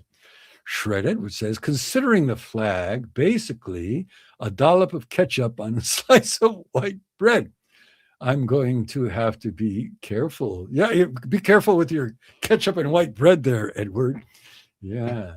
Yeah, I know that this flag law probably rubs you in a certain direction, Shred Edward. But yeah, it's one of the things that's in effect now. Yeah. Oh, you said that the Japanese flag is called Hinomaru, right? And a bed of rice with a umeboshi red plum in the center is called Hinomaru Bento. So there's a lot of food associated. Oh, but they said, the little flags that they stick into the meals at a lot of family restaurants, the kids' meals at the family restaurants, they had to actually state that such flags do not show disrespect for a country. Albert Hall 4720. Hi, Albert. How are you? Where are you coming in from? We got people from all over the place. Got a lot of people from the U.S. here today. Welcome. Okay, Ozakubi, I know who you are. It is astonishing to me. People actually go into apoplectic rage over national flags. Yes, that's one thing. That's true, right? I mean, it is a thing. It is a cloth. But, people say, what does it represent? Yeah, I would prefer, not prefer. I would think that taking your frustrations out on a flag, on a piece of cloth, is rather childish. And I would think that getting too upset over childish behavior is kind of childish. So, but I think that's more of an American point of view. According to that story, which I already took away, they said that even though that there's a lot of debate among the experts, Japanese public on board. I think it said, was it 65% or 62% of general Japanese people agree with the implementation of this law. So this is often, Japanese public is pretty right-wing and pretty conservative. A big majority of Japanese public are pro capital punishment, A lot of things like that. Okay, with all the robots, it seems the labor shortage won't be as much of a problem, so wages can stay lower. A lot of people are saying that. They're saying robots and AI. That has yet to be shown. The thing about robots, and I brought this up on past live streams, people who have been here regularly will know this. After the Fukushima nuclear power plant disaster, Japan had to import robots. I think they imported them from France because they didn't have the robots. They didn't have robots that were able to go into the severely contaminated area to check it out, to see what's going on in there. Any robots that Japan had, as soon as they got through the door, their circuits would melt and everything else. And they had to import robots. And, it surprised me when I read about it, but it's a fact. So Japan's robot technology is much vaunted in one respect, but lacking in other respects. So we'll see what happens. I mean, Japan can catch up. Japanese people are not dumb people. So we'll see. We'll see if they have the word comes to mind is yaruki. If they have the drive, devotion, stick-to-itiveness to get the job done. Okay. Woohoo! Happy 1-year anniversary to GAIJIN50. Thank you very much. And you are the people who make it all possible. We're approaching 5,000 subscribers. And I don't think we'll hit 5,000 by next week, but we are very close to 5,000. And it's more than I expected. Just over a year ago, I was talking to my subscribers who numbered 40. 40. And I was putting out videos, happy if they broke 100 and things like that. So come a long way in a year, and I hope we continue going a long way into the future. Thank you very much, Gales. Pizzas made from ramen noodles. Yeah, those sidewalk pizzas made from ramen noodles, definitely, right?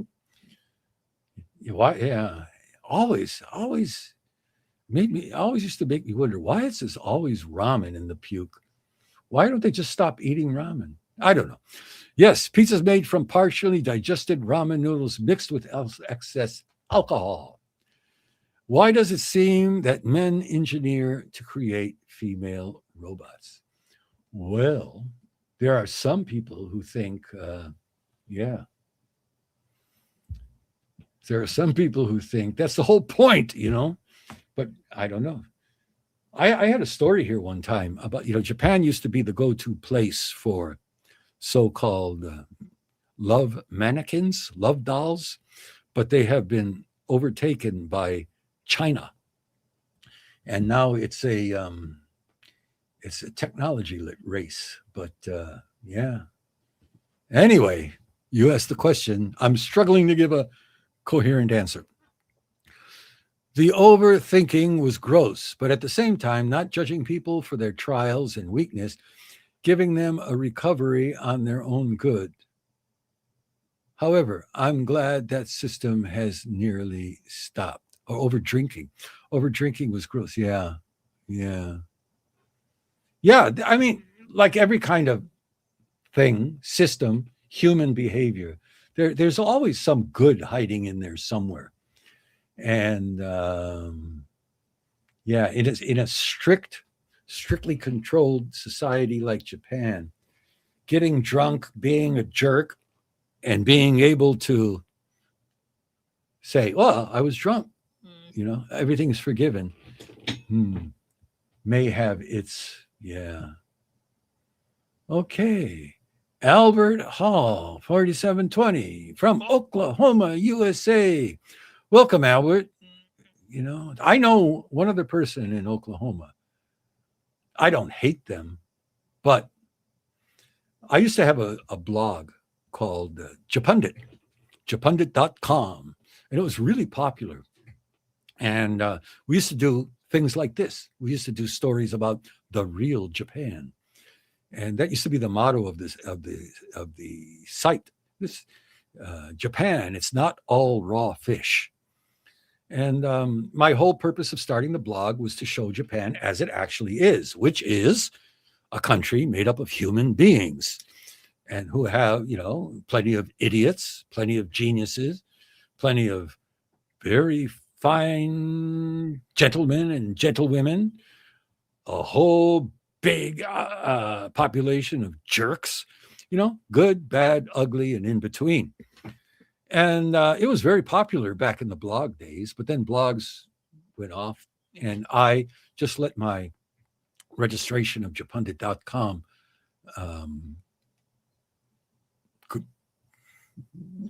I forgot the word. I just lost my registration because I never renewed it. So I was thinking of renewing it and put in japundit.com, and I got this really funky, dumb, simple, isn't Japan weird kind of website.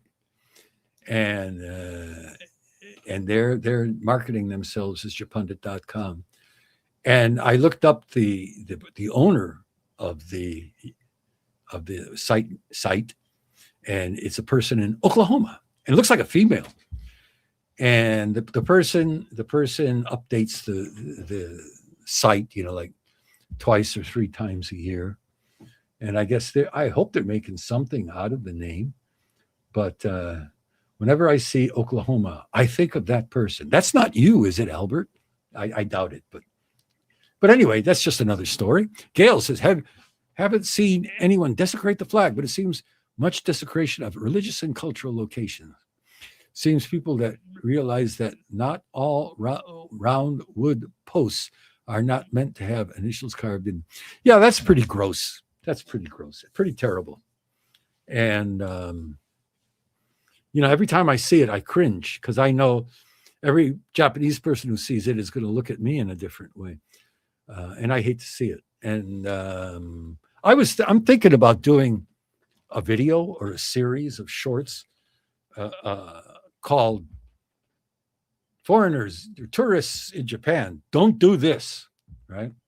I was on the train the other day, and being my age, I sometimes sit in the priority seat because I figure I'm qualified, as young as I look.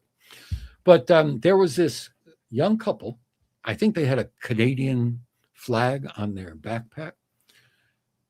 They're sitting in the priority seat. Now, priority seat is for pregnant women, people who have physical disabilities, and for old people. And these two people, there are three across in front of me. And both of them are sitting like this. Two of them, they're taking up three seats. They're sitting in two of them, but taking up three. They had a big backpack in front of the third seat, so nobody could sit down there. And the guy had I don't know if you can see me, he had his legs crossed. The big legs crossed thing, where your knee is sticking out.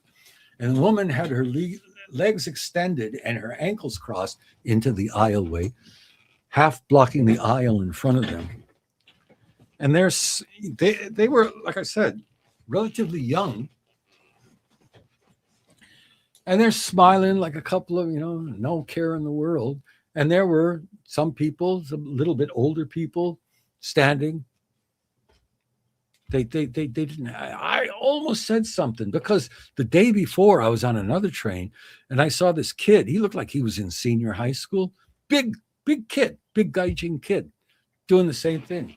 Lounged across two spaces in a priority seat.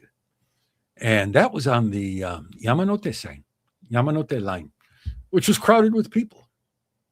And he, and I was looking at him and I said to my wife, man, I'm so tempted to say something to that kid. And his father came up and, they're sitting there chatting, not a care in the world. And I said in a relatively loud voice, maybe the father should teach his kid how to sit properly on the train.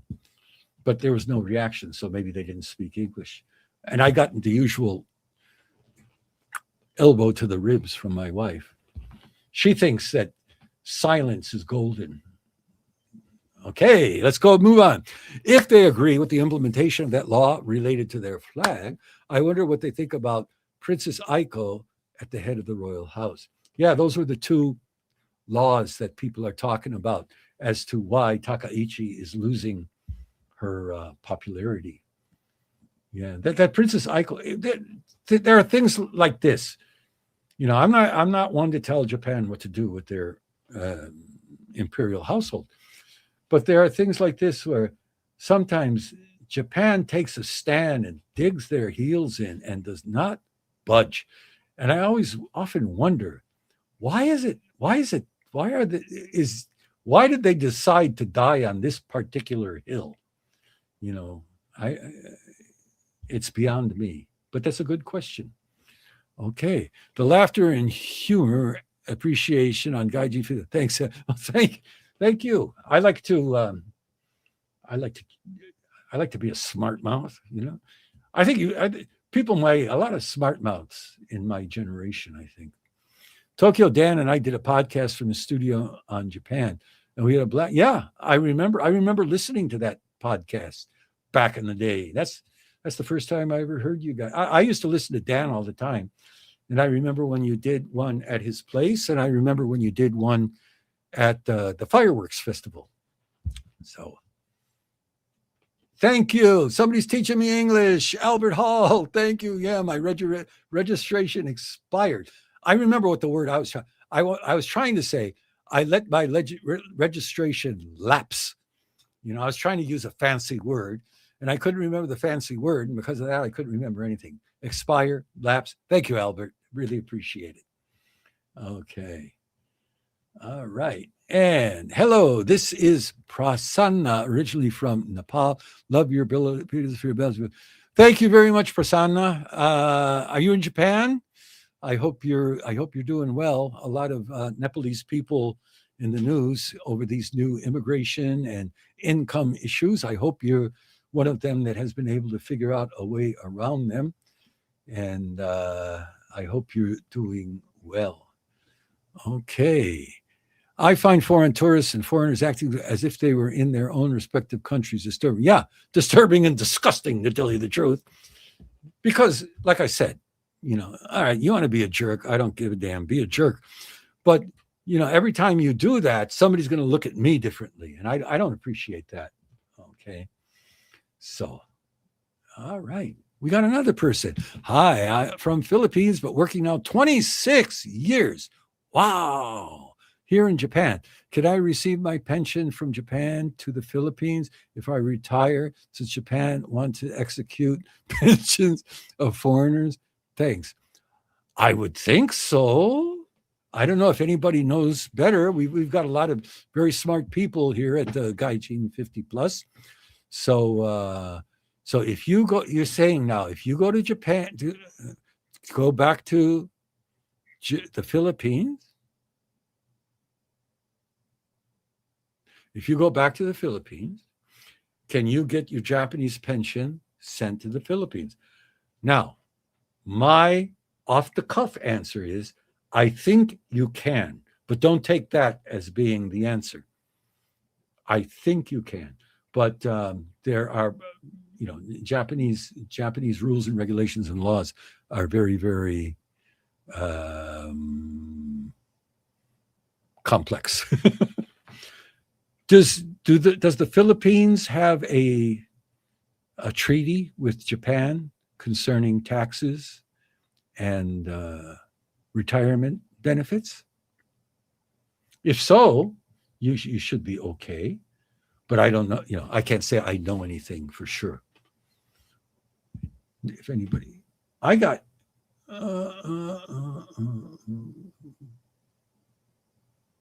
I got one more that I got another live news item that I'm just dying to put up here. And it has to do with what I call cleanup kabuki.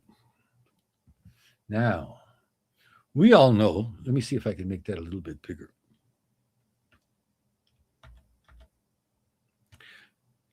as we all know, Japan is very, very famous for being a very clean country. And it is true, relatively speaking. Japan is a relatively clean place, especially the big cities. Now, I'm always under the impression, and it may be wrong, but it's my general impression that one of the reasons Japanese big cities are clean is because they still pay people to keep them clean. They pay retirees and old people to go out there with brooms and things and clean up the trash that's laying around and take care of that aspect. Now, I've also lived in the countryside, and I've also seen in the countryside that some people had the habit of taking their household garbage out into the areas where there are not that many people, where you can see, far away, make sure nobody's watching, and then dump all their junk out next to the rice field. And so then you'd be riding around this nice looking green rice field, and all of a sudden there'd be this pile of household trash out there. I've also seen places where they would dump refrigerators and washing machines and things like that. And this is in Japan. And that's not to say that Japanese people in general are that way or dirty, but can we really say Japanese people in general are always clean and non-littering? So one thing that I ran across, this is a from Instagram, and this is posted by a Japanese person. And in his report written elsewhere in this post, he said, well, look at all these Japanese people becoming famous for cleaning up at the World Cup, cleaning up the stands and picking up their trash. And then the people in the media, local media, say to them, why do you do that? And they say, it's the Japanese way. The Japanese are taught, leave a place cleaner than it was when you came here. And that's the way we do it in Japan. So people say, oh, Japanese people, so clean. I call it clean up kabuki, to tell you the truth. So this Japanese guy came across this. This is following some fireworks festival. I can't find. I don't see the location. I noted the location before we started, and then completely lost it. But anyway, this is a big fireworks festival in Japan. I'll get the location after we finish playing this. But take a look at this.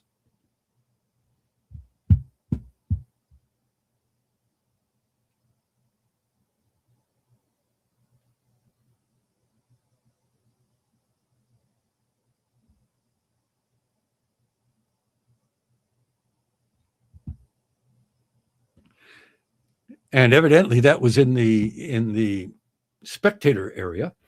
And the news report there said that they had to haul away 16 tons of garbage that was left behind by the spectators when they left the area for that. Let me see if I can find out where that was at. Itabashi Fireworks Festival. And he said, why are Japanese famous at World Cup when they leave a fireworks festival in their own country looking like this? Which I thought was pretty smart and cool for a Japanese guy to put up. I don't know how much flack he's going to take for it. But anyway, thought you might be interested. You can have your Japanese pension sent to any country, but it is subject to the currency exchange in that country. Well, there's a good answer for you to that previous question by, what is that? Sin, I don't know how you pronounce Sin Jips from the Philippines. So you could probably have your Japanese pension sent to the Philippines, but then what it becomes in pesos is another question. So Albert Hall says prior Japanese citizens can have their pensions sent abroad, as far as I know. Okay, so that's citizens, right? Cleanliness was part of the spirituality culture in old Japan. Yeah, I think it's part of the spirituality culture in every old culture, society. And yeah, that, I mean, pure, every religious and spiritual practice has a purification ritual. I was raised Catholic, and there are plenty of purification rituals in the spirituality culture of Catholicism. So I don't think it's a uniquely Japanese thing, to tell you the truth. Okay. Okay. Thanks. Okay, that's from Sinjus from the Philippines. I thanks Albert and Sir. Thank you for coming, and I hope you stick around. I hope you stay with us and become a regular. And Willie says, "Good point." Yeah, I wasn't trying. I wanted to say that without sounding like I was getting into one of these things with you. Japan is relatively cleaner than, especially Japan, big cities, the big cities around the world. I hear that often. I have not been around that much to other big cities, but people are often saying that. And I know it's true. And you've got these people wiping things down and stuff like that. But so I thought kids are taught at school to clean the classroom area at the end of the day. Yeah, Albert, they are. And they do clean the classroom area at the end of the day. And there are some more cynical types who say that that's because the school doesn't want to spend money on maintenance. But, I think it's good to have kids clean the school classroom area at the end of the day. I think that's a good practice, and it's a good way to teach kids. But, if you tried to do that in the U.S., they would say, no, you're using my kid as slave labor. I don't think it would go that far. But, yeah, I think it's a good practice. Very, very noble practice, yeah. I understand the paths up Mount Fuji are filthy, but there are a lot of gaijin going up that mountain, so who knows who's to blame. Yeah, I don't know. I have no way of responding to that. But whenever this thing about littering and cleansing this comes up, I always tell the same story. And that is, I used to drive, and I used to have a place up in Tochigi and a place in Tokyo because I love to play golf. And I would come to Tokyo occasionally and basically stay in Tochigi and work and play golf. So when you come off the highway, there's always an interchange, and you come off, and then there's a road leading away from the interchange. Almost every interchange has this. And it always comes to an intersection or a stoplight. And during the holidays, especially, the cars back up on that road. And so, there's plenty of go, stop and go. And while you're doing that, of course, you're listening to something on the radio or listen to some sounds.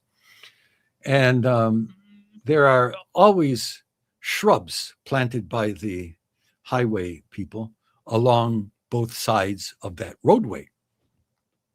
And the shrubs are, they look like very hardy shrubs. They're not for decoration. They're there to last and not be affected by all of the bad air. But inevitably, and I'm talking about before when I drove. I mean, if it's changed recently, somebody please let me know. Inevitably, there were piles. And by piles, I don't mean 4 or 5. I mean massive piles of drink cans, drink bottles, assorted trash, food wrappers, all underneath that highway shrubbery. Every highway that I have ever been on has that. And so every time I hear a story about how Japanese are so attuned to things that they never think of littering and stuff like that, I always go, really? Really? Really? So I'm sure other people have stories too.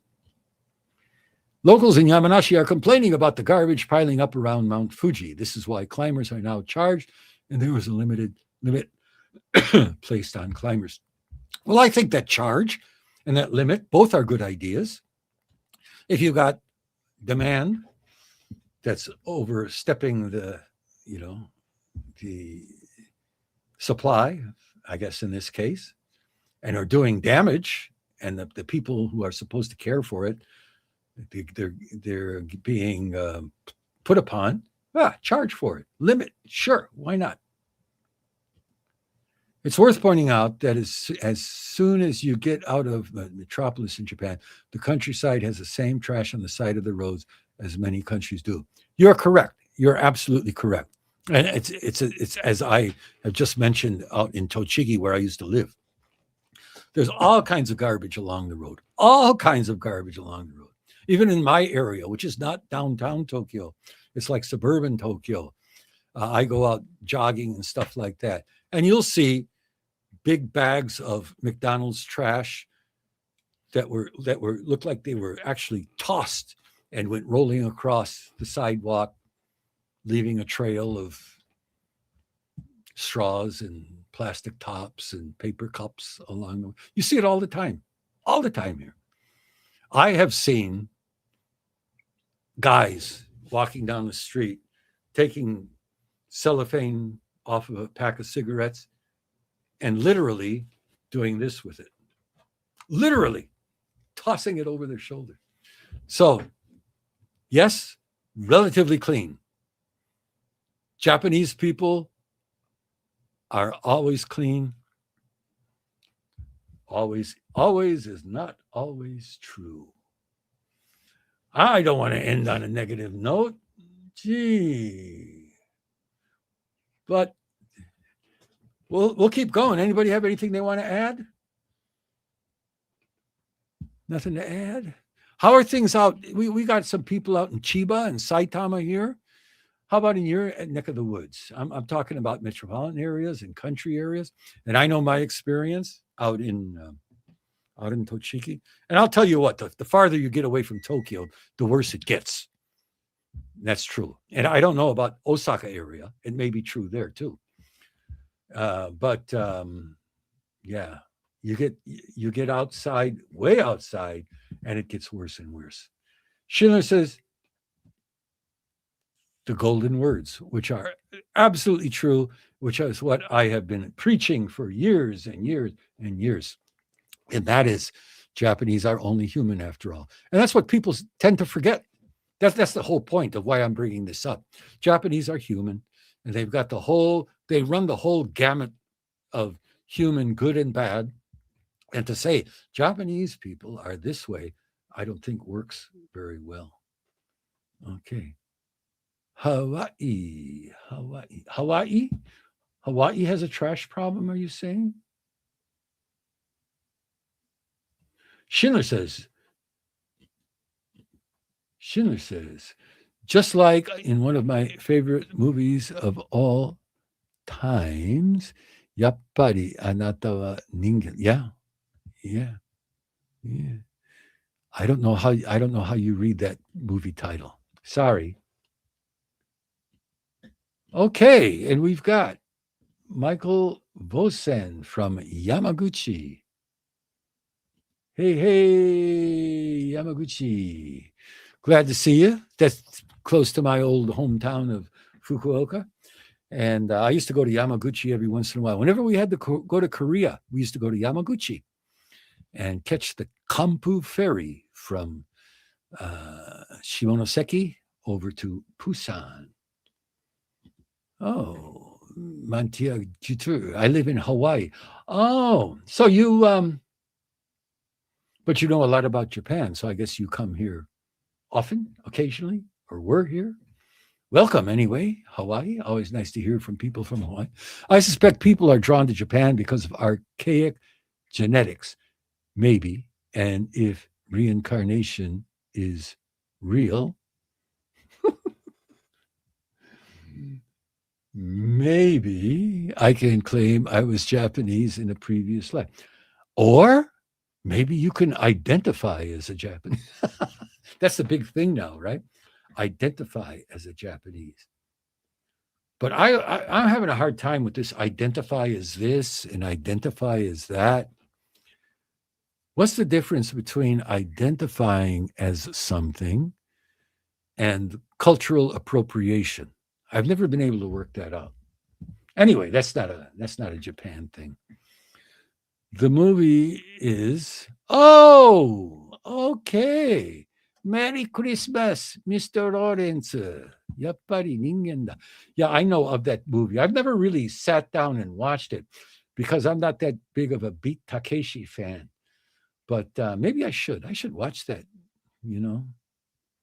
right? Okay. Yeah. Tell immigration I was Japanese in a pre. Yeah. You think it would work? They'd probably ask for pictures, photographs, proof. So, married over 40 years to Japanese, married to Japan. Okay, there you go. Married to a Japanese person living in Hawaii. Oh, yeah. For some, that might be a dream life. So I imagine you come to Japan sometimes. Which do you like better, Japan or Hawaii? That's an interesting question. I know a guy living in Japan, went to Hawaii, stayed there a year, maybe less than a year, and was back in Japan. And he told me Hawaii was too boring because it was too small. There are many reasons why people are drawn to Japan, from pop culture to Zen Buddhism. Not me, though. Japanese cars were my gateway drug. Okay. Yeah. Pop culture. I was never into the pop culture.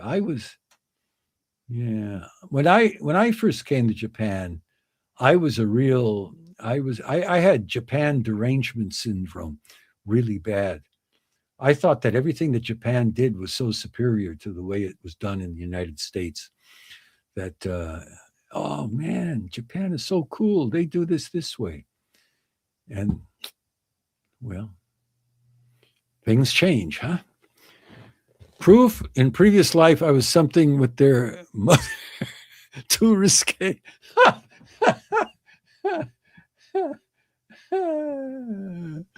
My daughter lives in Hawaii. I have made several trips. I like the flight. I am neither in Hawaii nor Japan. Oh, you like the flight because you're in neither Hawaii nor Japan. Oh, so you don't like both of them. Okay, cool. All right. Schindler says Zoomers are into anime on a scale never seen before. I never cared for anime that much. Even American cartoons and things like that. I always preferred motion pictures because in a motion picture, you can sometimes discover or see something that was off in a corner or you never saw before.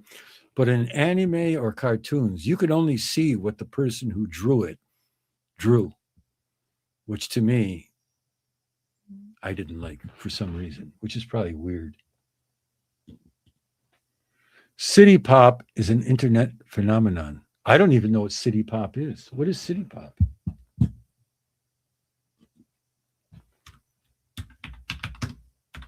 City pop.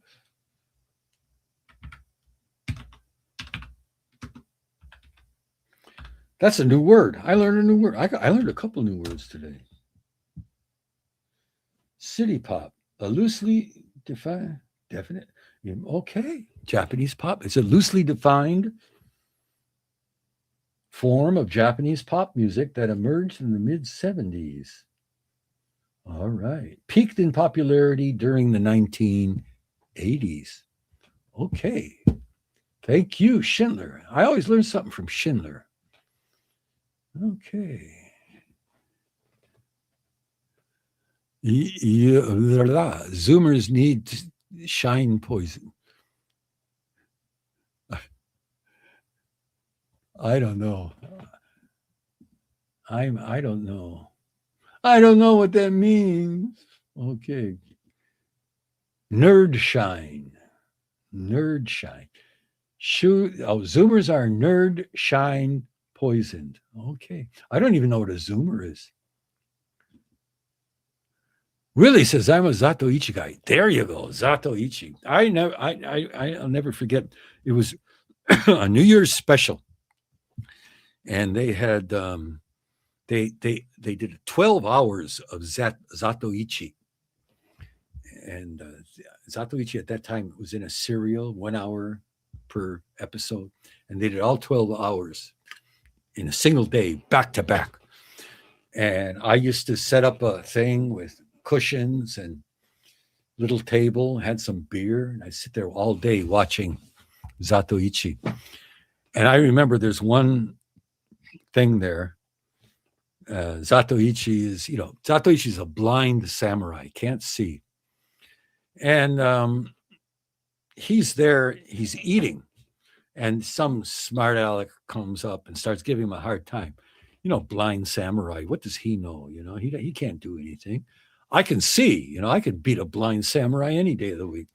And this guy's talking to him and dumping on him, and Zatoichi's, sort of like talking to him.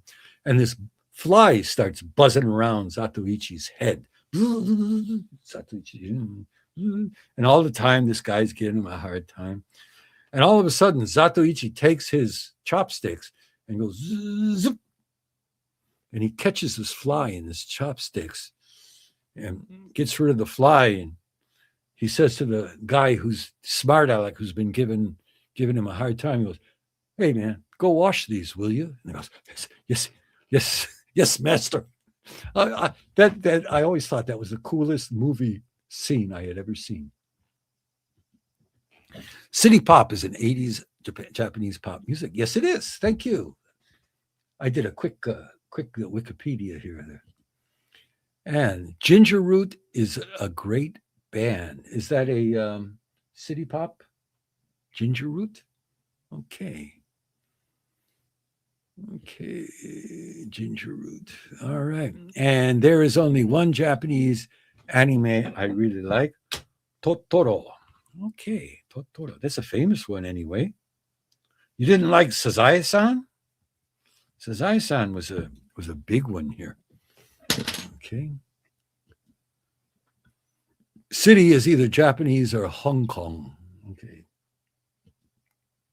Plastic Love by Takeichi Maria has exploded about 10 years ago. Plastic Love. Sounds like that era. What's their name? Shonen Punk? Shonen Knife. Shonen Knife. Were they part of that too? I used to like them. Their music was just weird. It was like B-52s. It's not so much the music, it's not so much the lyrics. It's just the in the background. It's almost like attending a zazen practice. What nerd shine poison? I made that word up. Zoomers are Gen Z. Okay. No, nerd shine poison sounds pretty good, actually. Anime, also known as part of nerd culture. So Gen Z got overdosed on it. Okay, Gen Zs are nerds. I know a couple of nerds. Maybe they're Gen Z. There's the one and only Zatoichi for me, Shintaro Katsu. That's the guy I was talking about when I said, caught that fly. And I agree. That's something there are a couple of samurai drama actors who were popular when I got here.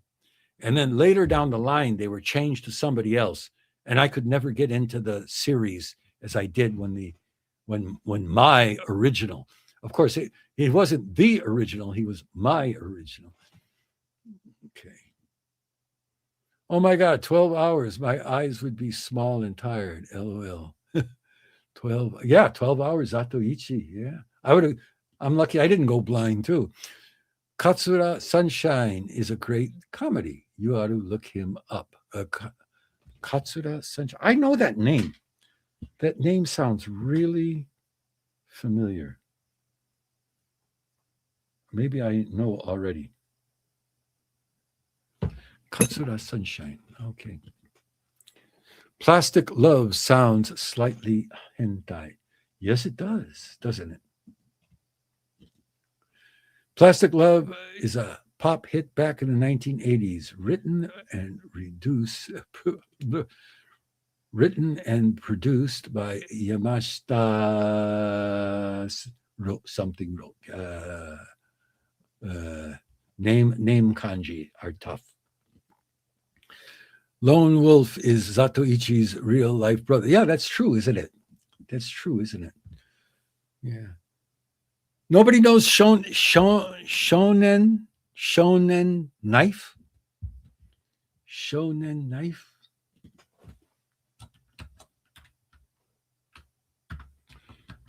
I'm going to put it in the comments here. Unless I'm forgetting it.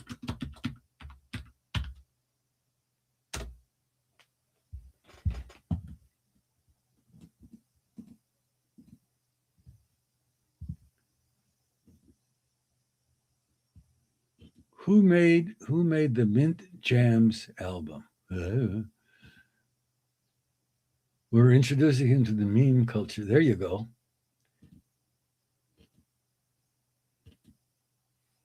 I'm only old enough to remember Hard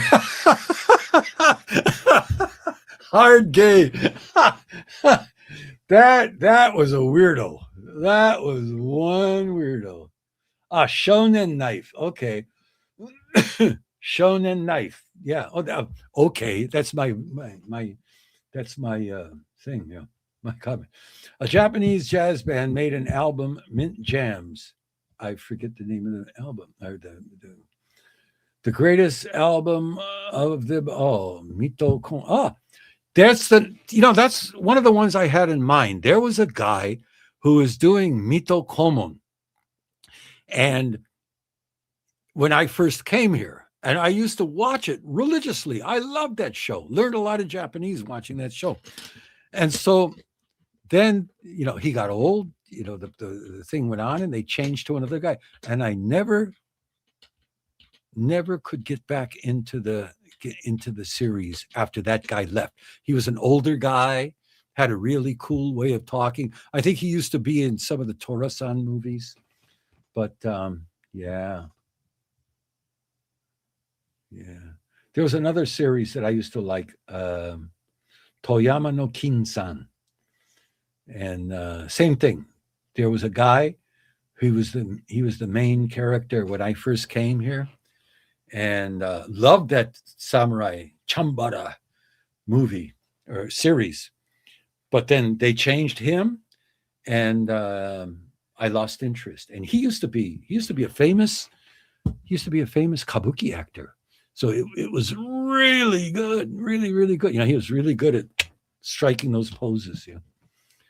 Okay, Japanese memes are so out of this world that I suggest that we refrain from opening a portal to this. Good, that's a good way to put it, isn't it? All right. Mint Jams Cassiopeia is the album name, and the band's name, it's Japanese. I'm talking memes from 2000 to 2010s. No worries. Okay. Yeah, I don't pay much attention to Japanese memes because Japanese humor is sometimes really hard to follow. Even now, I just don't. And it goes the opposite direction too. Many English and American jokes don't translate well from English to Japanese. You can tell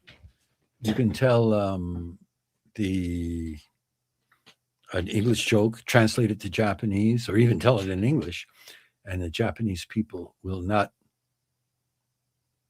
get it. I have found three jokes normally told in English or from the US that I've told in Japanese, and Japanese people love them. If you want to know, I'll tell you the three jokes, but otherwise Otherwise, I don't think you might not want to sit through them. Let me see. Let me check out Mitokomon real quick.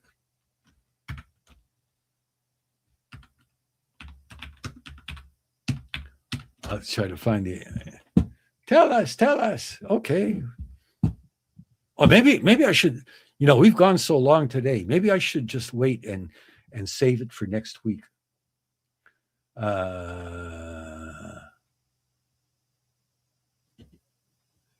Here's my favorite. 18782.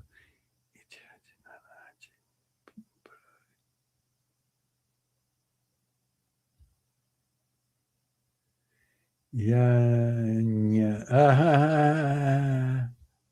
See? That's why I don't like them. Okay.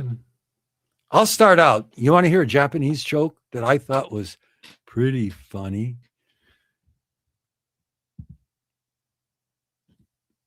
Does everybody here know things about golf? You know, golf, the game of golf. So you have par, bogey, double bogey. Everybody know that? Par is par, bogey, double bogey. Bogey is 1 over, double bogey is 2 over. Okay?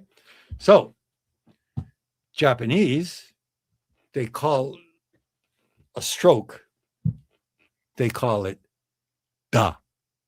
That's hit. All right. So you have da. Okay. So how many did you get? Ichi da, ni da, san da, yon da. Okay. Da. So here's the Japanese joke. What do you call a double bogey in Korean? Da, da, da, da. What do you call a double bogey in Korean? So I won't wait for answers because it'll take too long. But the answer is par plus nida. Par plus nida. Par plus nida. You get it? Okay. Now, the English jokes that translate. The first one. Okay, Mr. Chuckles, we'll see you. Nida, right? Nida. Pa plus nida. Pa plus nida. You know, kama-san nida. Pa plus nida. Anyway, the first joke that, oh no, I'll save it till next week. Oh, I started telling you. So I got to make a note, otherwise I'll forget this jokes. Next week, I'm just going to keep going as long as people are here. All right. That's actually what's happening today, isn't it?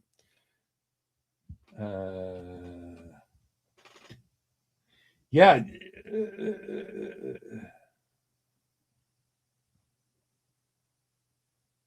Yeah, excuse me. 5 actors for Mitokomon. Yeah, the one that I'm thinking of, if I'm not mistaken, is this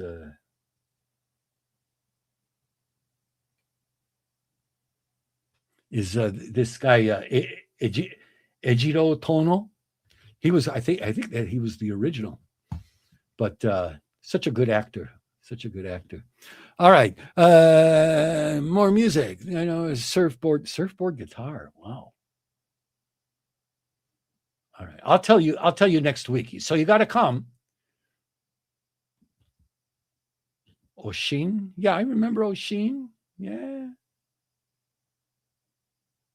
You got a language joke, Mission Silo? Let's go. I hated Oshin. Why? It was so popular. Sure. Okay. Unfortunately, I do know. Yeah. Barely, I don't whack my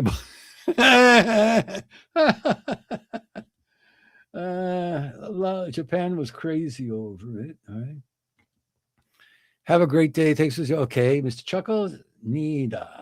I got it. Same as desu in Japanese. You got it. Nida is desu in Japanese. So par plus 2 strokes. Pa plus, And it sounds like Korean. Paparasanida. Paparasanida. Kamasamnida is thank you in Korean, right? Right. Spirited Away. Yep. After My Time. All of these are after my time. Never seen any of those. Oh, good list. Okay. Do knock jokes translate? Not very well, you know. All right. We got a joke. Pete and Repeat are in a boat. Pete fell out. Who is left? Repeat.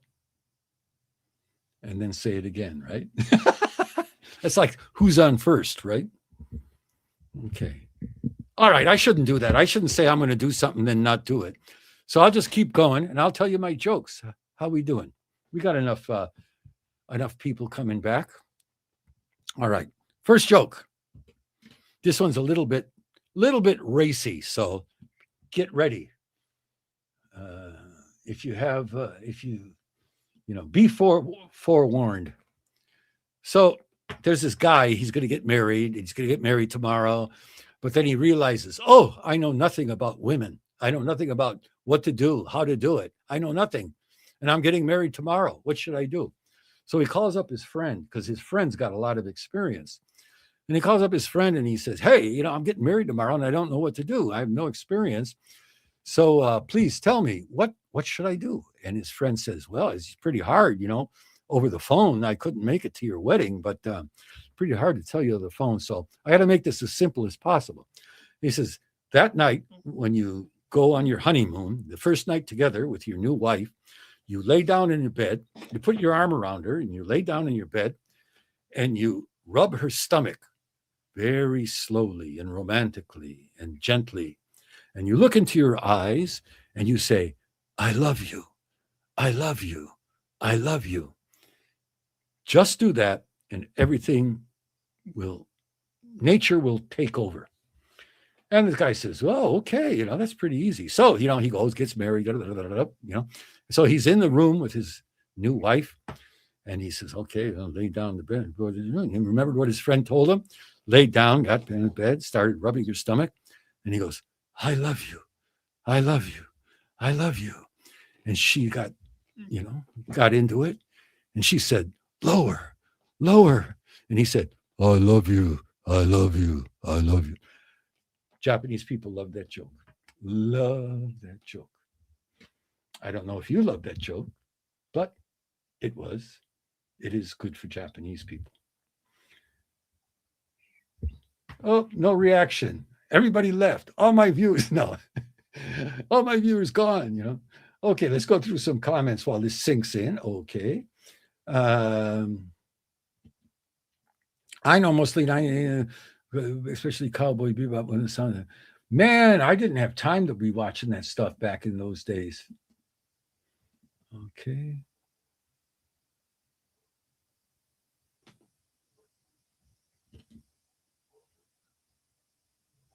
Or Coke.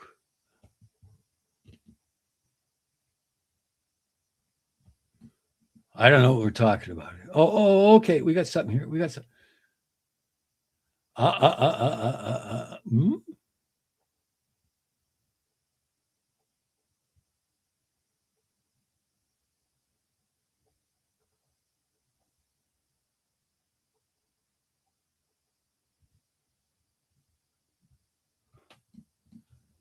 Yeah, sit used to be a very hard word for Japanese people. They used to say shh, caused a lot of confusion. Oh, thank you for laughing.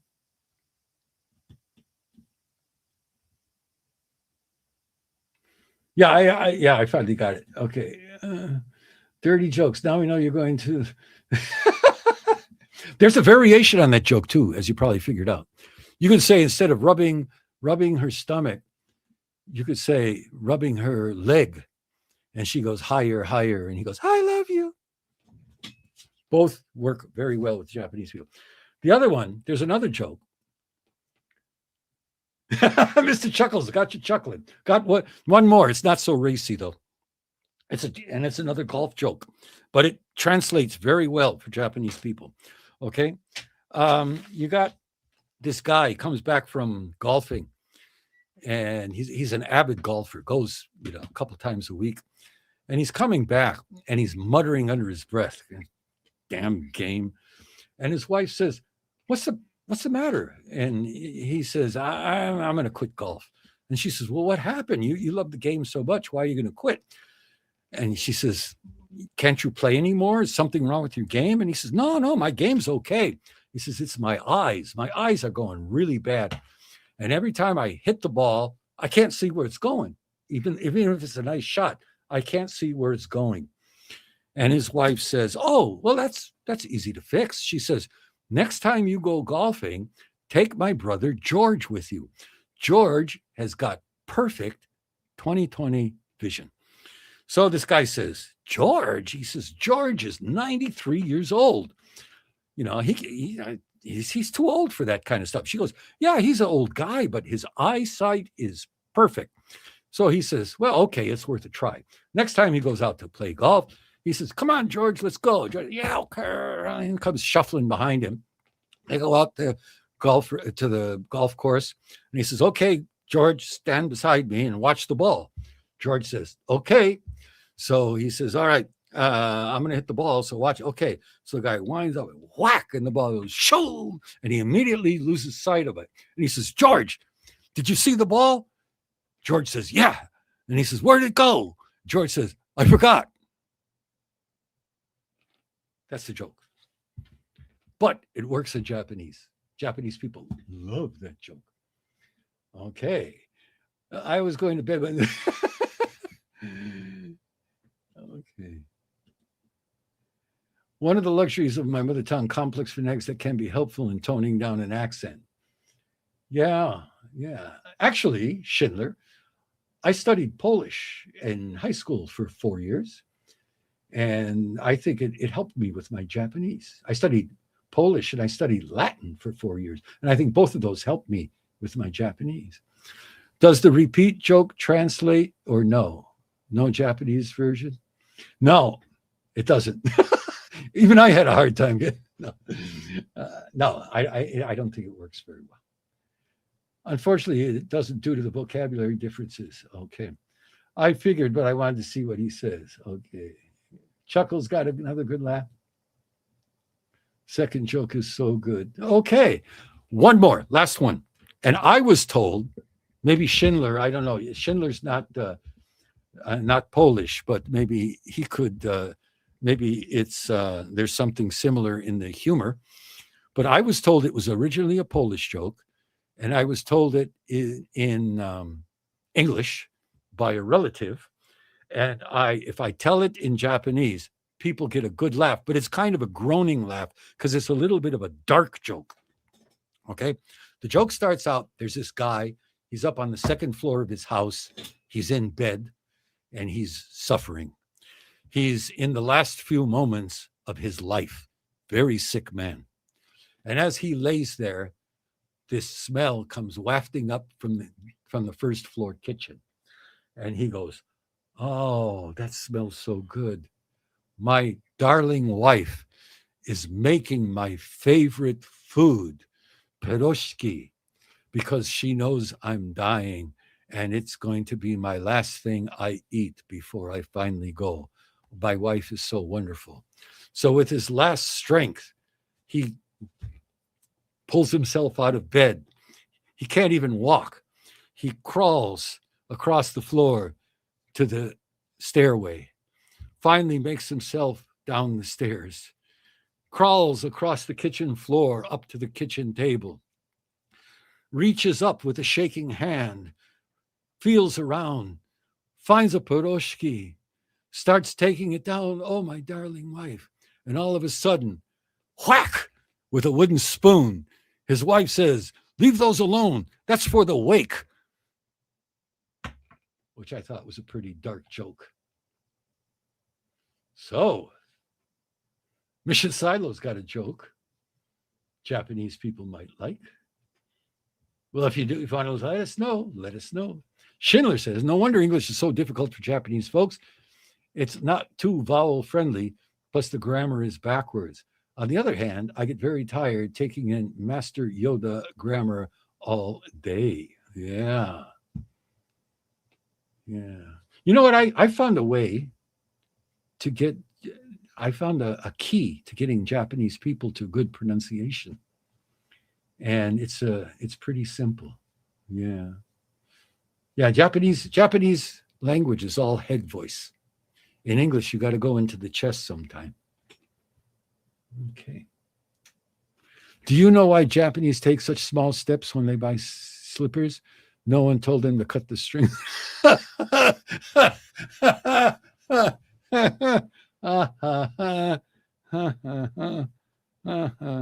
That's pretty funny. That's pretty funny. Oh, we got a good laugh from Demetrius. Good. Schindler says, oh, that's a nice one. Good laugh. Uh-oh. Two ghosts see each other. They both just died. One ghost asked the other one how she died. The second ghost said they froze to death.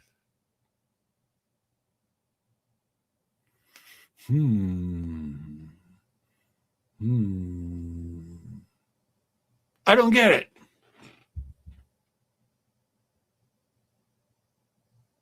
Okay, all right. I think I'm gonna have to wrap this up pretty soon. We're going on 4 hours here. You know, Tokyo Dan was talking about that too, and they're seeing. I don't know what that is. I can check it out later, and I'll put a note. I'll put a comment at the bottom of this. I'm gonna have to check it out. But Tokyo Dan was having the same problem as not being able to see some of the chats.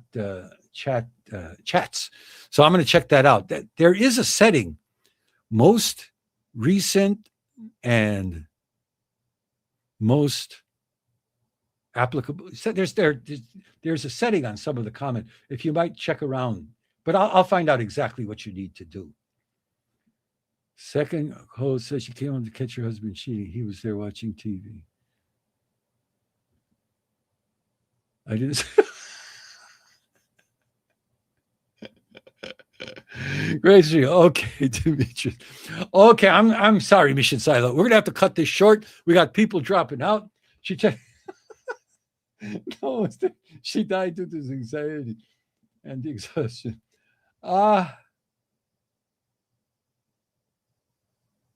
Anxiety and exhaustion. Okay, because she was going upstairs, downstairs, and worried. Okay. Okay, Mr. Chuckles. Good night. Oh, I see. That's a good thing to know.